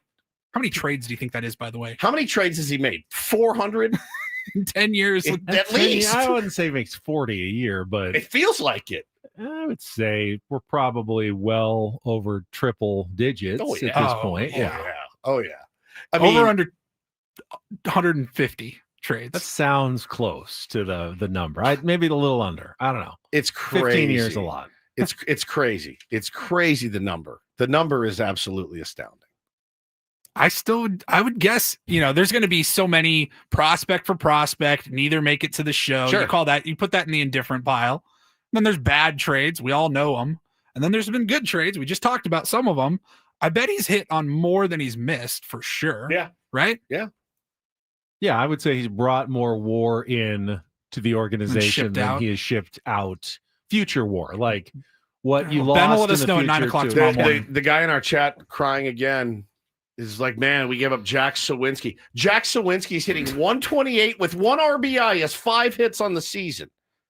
Ooh, man, what a bummer. What a bummer. You do have to remember that AJ, for some reason, does a really good job of getting his own prospects, people excited about them. Yes. Which makes it hard to lose them sometimes, but boy, it seems to increase their trade value. You guys miss Graham Paulie a lot? All right, we got to take a timeout. We do have those tickets to win to the San Diego. Let me make sure I get this right. County Fair. We'll do that in our next segment. So don't go away. Your chance to win coming up after Kelly's Traffic here on 97.3 The Fan. First, though, I will tell you about Prize Picks. We are in the month of June. It is championship month. The last series in the Professional Basketball League begins this week, and you can watch all the games with Prize Picks by setting daily fantasy lineups for your chance to win up to 2,000 times your money. Put SGA and Tyrese Halliburton into lineups as they go head-to-head for the title starting on Thursday. Look for options like points and rebounds, and assists. You can do it all. And, of course, we got basketball as well at the same time as baseball. So if you're watching baseball games, you can cross sports, put your favorite local players into the lineup like Manny Machado, Fernando Tatis Jr., hits plus RBI, runs scored, different lineups, different ways to win with Prize Picks. And when you download the app, make sure you use our special code, KWFN, our call letters, to get $50 instantly when you play your first $5 lineup. That's $50 instantly with your first $5 lineup simply by using the code KWFN. What a great month to play. Prize Picks, run your game. Must be present in certain states. Visit prizepicks.com for details.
Hey players, things are about to get real here in San Diego. Introducing the all-new Hamul Casino Resort. With a 200-room hotel tower, exciting new eats and drinks, plenty of new places to play, and a luxe spa and salon. Hello, rooftop pool and deck. It's where players can play their hearts out and enjoy all the perks that come with it. It gets real this summer at the all-new Hamul Casino Resort, the players' place.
Padres opening a 4-game series against the San Francisco Giants tonight at Oracle Park. I wonder what the weather's going to be like in San Francisco. Chilly. Usually is. You know, the coldest summer. Wait, thank you, Mark Twain. The coldest winter I ever spent was the summer I spent in San Francisco. It's a chilly ballpark. It is. It's a great ballpark. It is. Great But it can ballpark. get cold up there. Now here, I don't know if the humidity that we had this weekend, I hate humidity, stretches all the way up to Northern California. Did you feel it? No, you were in. I was in the desert. In It the was desert. 105 degrees. Yeah. It was excruciatingly hot. Paul, you so got hot back that on I wore Friday, shorts. right? You heard it. You felt a little bit of the stickiness here in San Diego. Oh, yeah. Yeah. Our game yesterday was in Oceanside at Woo! 9 a.m. Mama. and I was pouring sweat after warming up. I was like, it's muggy. It's not hot. It's just disgusting. It's going to be nice in San Francisco. High of 63 every day, down to 54. Wow. That's nice. Still chilly at night, though. Yeah, I mean, at the that's not ballpark. No, not too bad. Padres will send Stephen Kolek to the mound tonight against Logan Webb. Okay. Guys, you got to keep the ball down. Webb tends to do it well, although, as Paulie reminded me on our notes here, Padres got to Logan Webb pretty good back on April 29th when they swept that 2-game series. Padres got him for 9 hits and 5 earned runs in 5 innings. Tooted. So, in a 7-4 win for the Padres. So, they do have a couple of games in hand. Now, Padres have not announced a starting pitcher for game 2 of the series tomorrow night. They do not have anyone because they sent Kyle Hart back down to the minors. That would have been his spot in the rotation. So, the question is, who is going to get that start? Matt Waldron has been activated off the injured list, but sent to AAA El Paso to presumably continue ramping up, even though his rehab stint is over. So The leading speculation based on who was thrown like 5 days ago, the right amount of time, would be a Ryan Bergert start, getting a call up for the minor leagues. He's not up yet, though. He is not up. He's been up, but he's not up now. They need to make a move. Ben Up didn't pitch before the game. Did he pitch? Did he not pitch? He may not have pitched, but he did come up at least once. That would be the leading speculation, but I don't think Mike Schilt has made any official announcement as to who's going to go in game 2 of the series. Padres will have Nick Pivetta going on Wednesday night against Kyle Harrison in game 3 of the series. And then on Thursday, it's a day game, a 12:45 start here in San Diego and up in San Francisco. Dylan Cease against Robbie Ray to wrap up the series. Take a split here? Yeah. The answer is yes. Yeah. Take a split. 100%. With keeps you ahead of the Giants. With Kolek, TBD, Pivetta, and who? Cease? Cease. Yeah, I take a split. I mean, you're getting your 2 best out there. You got to get at least one of those 2, and hopefully find a way to win one of these first 2. Yeah. Going to be the tougher ones. No but doubt. you do have Pivetta and Cease still in the last couple of games. But you said Ray has been probably their best pitcher so far. And dude. They have him in waiting for the final game of the series if they're going for a series win or a split as well. So, it should be an interesting test. The Dodgers, meanwhile, continue against their New York swing. They'll be hosting the Mets now after the Yankees had visited for 3. That's a matchup against, 2 of the top teams in the National League as well. So not just the Padres are playing a tougher part of their schedule, but Dodgers have been going through a tougher part of their schedule as well. Yeah, they handled business, man, Friday and Saturday night for sure. Just put it on the New York Yankees and at least one of their better pitchers. Will Warren was not good on Saturday, but Max Fried has been phenomenal. And Dodgers got to him and do what they're doing. They're tough and getting tougher. They're about to get Emmett Sheehan back. He's throwing about 98 right now, carving up the lower levels right now, not the lower levels, the minor leagues. They're going to get him back in the starting rotation. Should be getting back. I think Bobby Miller's had 2 really good starts in a row, but I'll take Bobby Miller anytime. He's never really performed that well. The opportunities he's had this year, but yeah, man, Blake Snell is due to come back. Glasnow is due to come back. They're a strong team getting stronger. All right, we've got the Rindle Report back, an official, real version of the Rindle Report coming up in our final segment. How'd it go? It was great. There's a lot of auto racing talk when Frank was in. The We know Klug that. report was something. It was fine. He came with a better attitude, I think. He though. did. He had a much better attitude. No hoodie, not slouching. Well, he did freak out. You saw the video of him. When he made a no mistake on idea, the no board. context, no idea what that was going He kind on. of threw it like a temper tantrum. Little mini tantrum. Yeah. Yeah, Adam was fine. He was mad because he had something wrong on the board. Now, Darren, he couldn't get Darren on Zoom, and he started raging. And then I heard Adam was running the board for a Padres game this weekend, too. Yeah. Jesse was thanking studio engineer Adam Klug. Yep. Yeah, poor guy. I'm out in the desert on a spiritual retreat. He's in here running the board. That Poor guy. Adam. I had about 4 or 5 different people reach out to me and just say, "Hey, come on back. Your value has gone up. Yeah, your value's gone up. I told When's your contract up?" I told Kluger that, man. I said, hey, next time he asks for a raise, just give it to him. Before we get to the Roundel Report, though, now is your time to call in and win a 4-pack of tickets to the San Diego County Fair and parking as well. That's a big add-on. 833-288-0973. Let's take the 4th caller right now. 833-288-0973. It's Wednesdays through Sundays, June 11th through July 6th at the Del Mar Fairgrounds. Tickets are on sale at sdfair.com, but win them right now. 833-288-0973. 4 packs and parking to the San Diego County Fair. Back with the Roundel Report, final segment of Ben and Woods on a Monday, next here on 97.3 The Fan. First, though, Woods and I want to tell you about Trust and Will. It's still spring, technically until June 20th. And if you got your spring cleaning to-do list out, perhaps you want to add some documentation that you've been putting off for far too long by going to trustandwill.com. I got so many things on my list that I have to do. Like I have to go to the doctor soon. I've got to go to the DMV, still putting that off.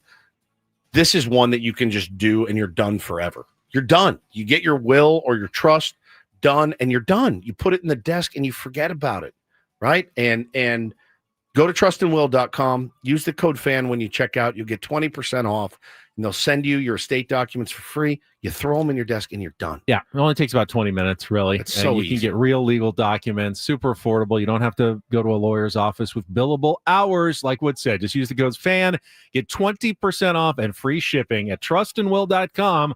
That's trustandwill.com.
Hey players, things are about to get real here in San Diego.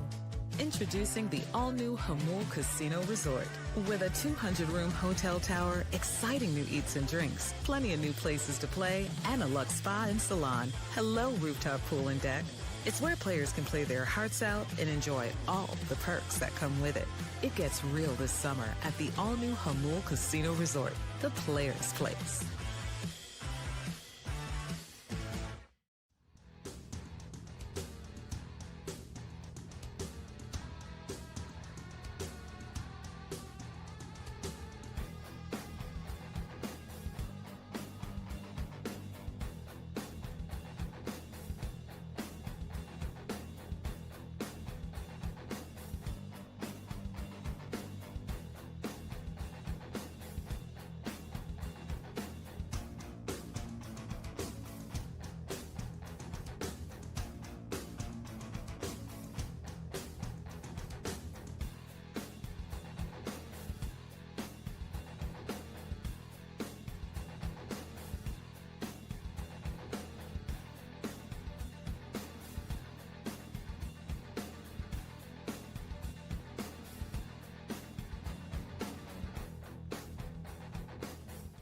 97.3 The Fan, brought to you by Staples. Spent the break watching a play from over the weekend at the College World Series. A sacrifice fly. It was Oregon and I forget who Oregon was playing. I just watched it. I forgot. The Oregon runner from third was tagging up, got to the plate, collision with the catcher who was right in front of the plate, lost the ball, and then guy barreled him over and scored. But on instant replay, on review, the umpires ruled that the guy was out for malicious contact, for barreling over the catcher. And Woods and I are both looking at him. We're looking at him going, what else can the guy do? The guy's standing right there, plate's in his way. He didn't lower his forearm or anything. He kind of put his arm straight out, like to brace himself for contact that he knew was inevitable as he's trying to get to the plate. And not only they called him out, they ejected him from the game. Yes, malicious contact. Well. And I think it's ridiculous. It really is absurd. I think it is a reminder that no matter what they do at the Major League Baseball level, the college baseball level, Buster Posey rule, it's like an impossible play. There's no right answer about what to do about plays at the plate. Well, and after last year, the play at home plate at Petco Park, like you guys know which one I'm talking about. I mean, there's no blocking. They called it blocking. It's absurd. 2 years ago, it happened like 4 times. Yeah, it did. It did. Yeah, I remember went against him every time. I remember asking Bomel about it, and he's like, "Don't ask me because I don't have the foggiest idea." And I was a catcher. Like he has no idea how to impart to his own catchers what they need to do. What is the solution? There's only one. There's only one. You have to go back to the way that it was. You can blow up a catcher at any time. And he can block the plate. And he can block the plate. It sucks. It's dangerous. It's dangerous. It's dangerous. But they don't call them the tools of ignorance for nothing.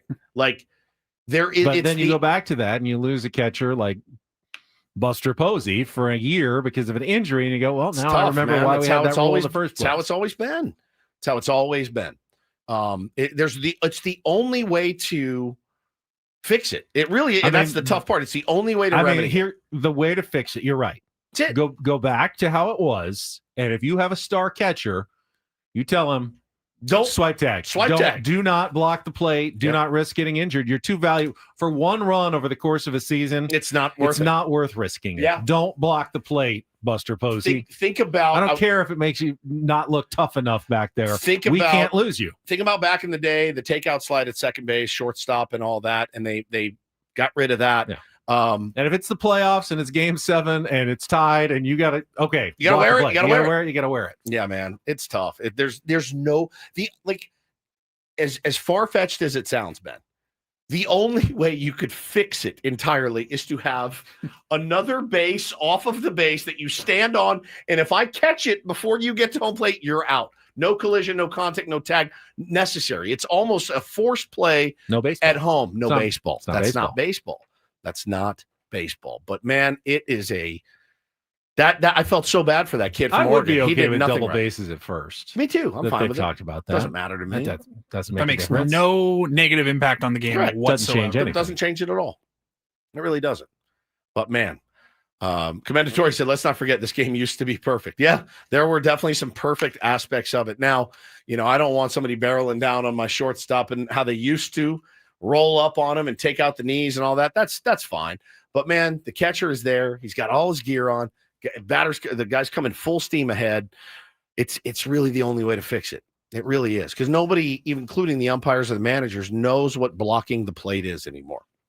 We got about a little over 10 minutes remaining. It belongs to our Paul Reindl, who's back with the Roundel Report after this check of traffic on 97.3 The Fan. From the 855 Get Ross Traffic Center, protecting San Diego after accidents or injury, here's Kelly Danick. Just a couple problems wrapping up our morning drive. One is this motorcycle accident that is still on the transition ramp westbound King Freeway to the southbound 15 connector. It's in the center divide. Now an accident on the coastline southbound 5 before Loma Santa Fe. Vehicle struck the center divide. I'm Kelly Danick with Ben and Woods, San Diego's #1 sports station, 97.3 The Fan. And get things started here with our today's edition of the Roundel Report. Now tuned into the greatest. Welcome to the Roundel Report with Paul Reindl. Hi, Paul. All right. 2 stories from the world of sports that we haven't gotten to yet. We'll start off in Major League Baseball. And 1 story that you didn't know you needed. Are you laughing, biatch? It's the Reindl Report Hey, Paul, how you doing? Okay, how are you? on 97.3 The Fan. Are you ready to bless the mood? I need some help, please. That was good. Can I get a oh yeah? All right. All right. All right, Paulie, did you think you were going to go the entire show today, back from vacation, without me mentioning the penis souvenir that you almost had to buy in Las Vegas that your wife tipped me off about? Huh. Got 9:43. I believe this is when I brought it up last Friday when I got the text from Paulie's wife. Interesting. So you almost had to buy a penis souvenir. I have many questions. Number one, why were you fingering a penis souvenir? Why was it in your hands? Alcohol. Alcohol. Okay, you'd had a couple. Oh, yeah. And you went to where? Were you guys at the Hustler store? No. Some sort of adult emporium, perhaps, in Vegas? It's anniversary. First off, I did see somebody in the chat in our 6 o'clock segment asked about it, and I go, how the hell did they know? So this is all coming full circle. It's all making sense now. Yes. No, this was Wednesday last week. Okay. We ventured down to Fremont Street downtown, where I had never been. I've kind of been through there, but never really walked around. It is a sight. They got the giant. It's the Slab City of Las Vegas. Canopy over the street. Different casinos, concert stages everywhere. It's pretty wild. And had a few beverages. What'd you have? I think at that point it was just beer. Okay, a couple beers. And maybe a little Penn Higgins. Oh, it'll get you. And what a combo. Not and Ben so Griffey Jr.? We rolled into an ABC store right there in the main drag on Fremont Street to grab some waters or something. And Megan wanted like a fridge magnet for the trip. Just a normal convenience store. Yeah, but nothing in Vegas at these local ABC stores is normal. It's like a Spencer's gift shop when you walk in there. And was it porcelain? It was I didn't know what it was. There was a whole section of cannabis and wiener related items. And I go, well, let's see what we got here. And I picked up, it was like a rolling tray. And I didn't know it was 2 separate parts, but so I picked it up and be like, hey babe, what do you think? Should we get this? Because it was like a pipe or a bong or something was the wiener. And as I picked it up, the wiener kind of started to wobble. And I knew I could tell it was porcelain or glass or something. Now, she thinks, oh my God, Paul almost dropped this. That would have been embarrassing to have to buy it. Hey, my drunk husband dropped this. We'd like to purchase it now for, $75. And I go, we're talking about what could have happened. We're not talking about my miraculous save. Yeah. Given my state of mind to like rebalance out the tray and catch it. So, you didn't have to buy. Did not have to buy it. So the wiener was actually a bong. Yeah. Can you imagine? Smoking. It was paraphernalia. Hey, pack this up for me. I'm going to take a quick hit, just real quick. Let me get this in me real quick. Interesting. Thank you, Megan, for that. I'm glad that we asked. All right. So, we'll just do a couple of stories here. First off, the dong bong. I need money. Just called it. That's the dong genius. bong. We will start off. I think you guys teased it earlier. Could have been a don't do this, but what's going on in Dodger Stadium over the weekend? The Dodgers organization had to put up some protective netting after a piece of concrete fell and hit a Yankees fan who was in attendance on Friday night. Would you guys say, I saw the picture of it. It's bigger than a softball size, and it came from how far up? Like, it's at least a baseball size, and he's holding it in his hand. Yeah, it's that's a smaller baseball than his size. hand, but still, that It's doesn't. a big old chunk of rock. I was like, is he alive? I mean, where did it get? I don't him? know how far it hit him. If it drops from high enough and hits you in the head, it would kill you. Yeah. It would kill you. He received medical attention but stayed for the rest of the game. Nobody else was injured. Fell above section 10 of the reserve level along the first base line. So they have put up some protective netting to prevent any other fans from getting struck by a chunk of concrete. Literally, like I see those signs when I'm driving, falling rocks, and I always look up like, oh God, I hope a rock doesn't fall. But I never expect it at a baseball stadium. But I mean, you're not beating the allegations that place is a dump that's falling apart, because it is. It is very old. I never understand the lore of Dodger Stadium. I've been there. It's terrible. Terrible. Third oldest ballpark in baseball. Yeah, it's a dump. And it's falling apart. Yeah, it's not great. Jim said they would have to take me out on a stretcher. Yeah, I probably would have played that up too a little bit. Oh, my neck, my back. Oh my God, I'm never going to recover. Guggenheim, what do you got? Yeah, what do you got for me? Hey, man, I'll shut up about it. I'm going to need $2 billion, just so you know. And then we'll skip the NBA talk for Thank you. later. Hey, congratulations to the Pacers. Pacers, and Oklahoma Thunder. City. Excellent. Early line. How about this? 9-point favorites for the Is Thunder. that right? Yeah. The Thunder are minus 750 to win the series. Yeah. Pacers are plus 500. They're going to dominate them. It's a small market, lopsided. It's like the NBA's worst nightmare. Yeah. I mean, they have the MVP, and the Thunder have had an unbelievable season, but I don't think a lot of people are going to watch this series, unfortunately. Really? Yeah. The only interesting thing you like the blowout though. I would bet on the Pacers, honestly. That price, just because that price is amazing. But obviously, everyone likes the Thunder. I did see the Pacers. I was talking to a buddy. They have not lost back-to-back games since March. That's crazy. So if they can steal game one on the road, series is over. The series is over. They're going to win it. Yeah. So that's on Thursday night. Whatever.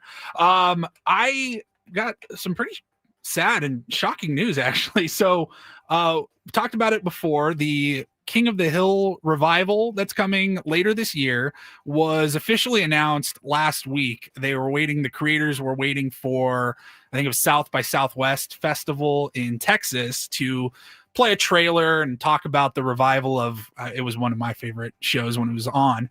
And so King of the Hill comes back in August, but the voice actor for John Redcorn, if you watched any of the show, he's a secondary character. His name is Jonathan Joss.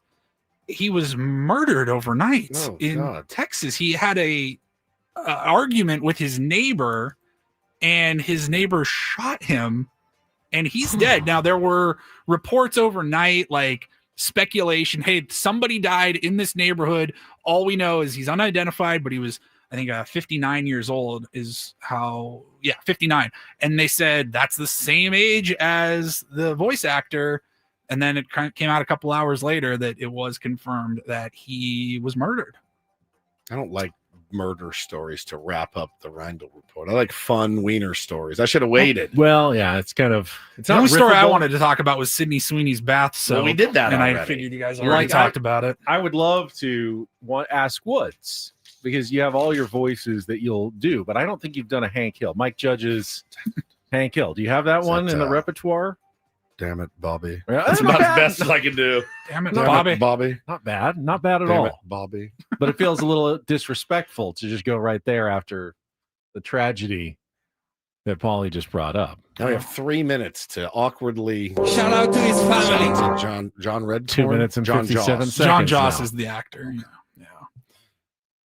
Where is he? Where was it? It was in Texas, where he's from. Yeah, shocking. That's got to be a tough job. I mean, not tough, but as a voice actor, you're going in oftentimes without the rest of the cast. Yeah, you just have doing your lines. stuff. You're supposed to be reacting to other people, but My kids watch a lot of animated movies, and there's one that they watch, Leo, that they just love. Taylor watches it like twice a day. He's obsessed with Leo, and I think Jack Black is one of the voices, and who else does a voice in Leo? But I always think about them in the studio having to do like the bit of the voice, like doing that for the whole movie would be kind of a nightmare. I watched I think it was Inside the Actors Studio. It's on YouTube. Sandler's in it. Yeah. He does Leo, I think. I watched what's his name that does Family Guy? Seth MacFarlane. Yeah. He does like 5 of the characters, and they had all the other people as well that do all the other characters, and they're doing a panel in character, and it's bonkers to watch. Crazy, man. It's such a talent. Leo the Lizard has been stuck in the same Florida school for decades. Yeah. When he learns he only has 1 year left to live, he plans to escape to freedom, but instead has to rescue his class from their horribly mean substitute teacher. Yeah, he loves it. It's his favorite movie. Made-for-TV movie on the USA Network from 2023 with Adam Sandler. Yeah, as Sandler's in it. the main voice. Yeah, those guys are really talented. Really, really talented. Yeah, it's a bummer about that, but yeah, I'm not surprised. It's Texas. Yeah. Happens. Anyway. Saw the trailer for King of the Hill. Looks great. Bobby Hill is visiting from Dallas, where he is grown up now. It's been 15, 20 years. He's a fusion chef. Damn it, Bobby. Hank and Peggy returned to Arlen after living in Saudi Arabia for a few years. Makes no sense whatsoever. No. So good. Bill Burr plays Squirtle, the Florida box turtle. Is Jack Black in it, or am I out of my mind? Jack Black is not in it. Right, Jason Alexander is in it. What's I've never heard of this movie until you just brought it up. Yeah, my kids love it. Love it, love it. All right, gentlemen. Have a great rest of your afternoon. All right, we have Padres baseball for you tonight, 6:45 first pitch. 6:45, might as well be midnight. It's 5 minutes later than our normal game. It's gonna might as well be an hour. It's going to be excruciating. 5 minutes later. Cool. Midnight start for the Pods tonight in San Francisco. 5:45 Eco Water SoCal pregame show with Sammy Levitt. Yes, Chris Ello and Tony Gwynn Jr. and Matt Scraby will need to work 5 extra minutes, although Braden's still gone. We got Scraby, I believe, coming next, right? I think so, yeah. Over there. Well, probably. That's it. It's good to have Paulie back. For Woodsy, I'm Ben. Have a great rest of your Monday. From all of us here at 97.3 The Fan. So long, everybody.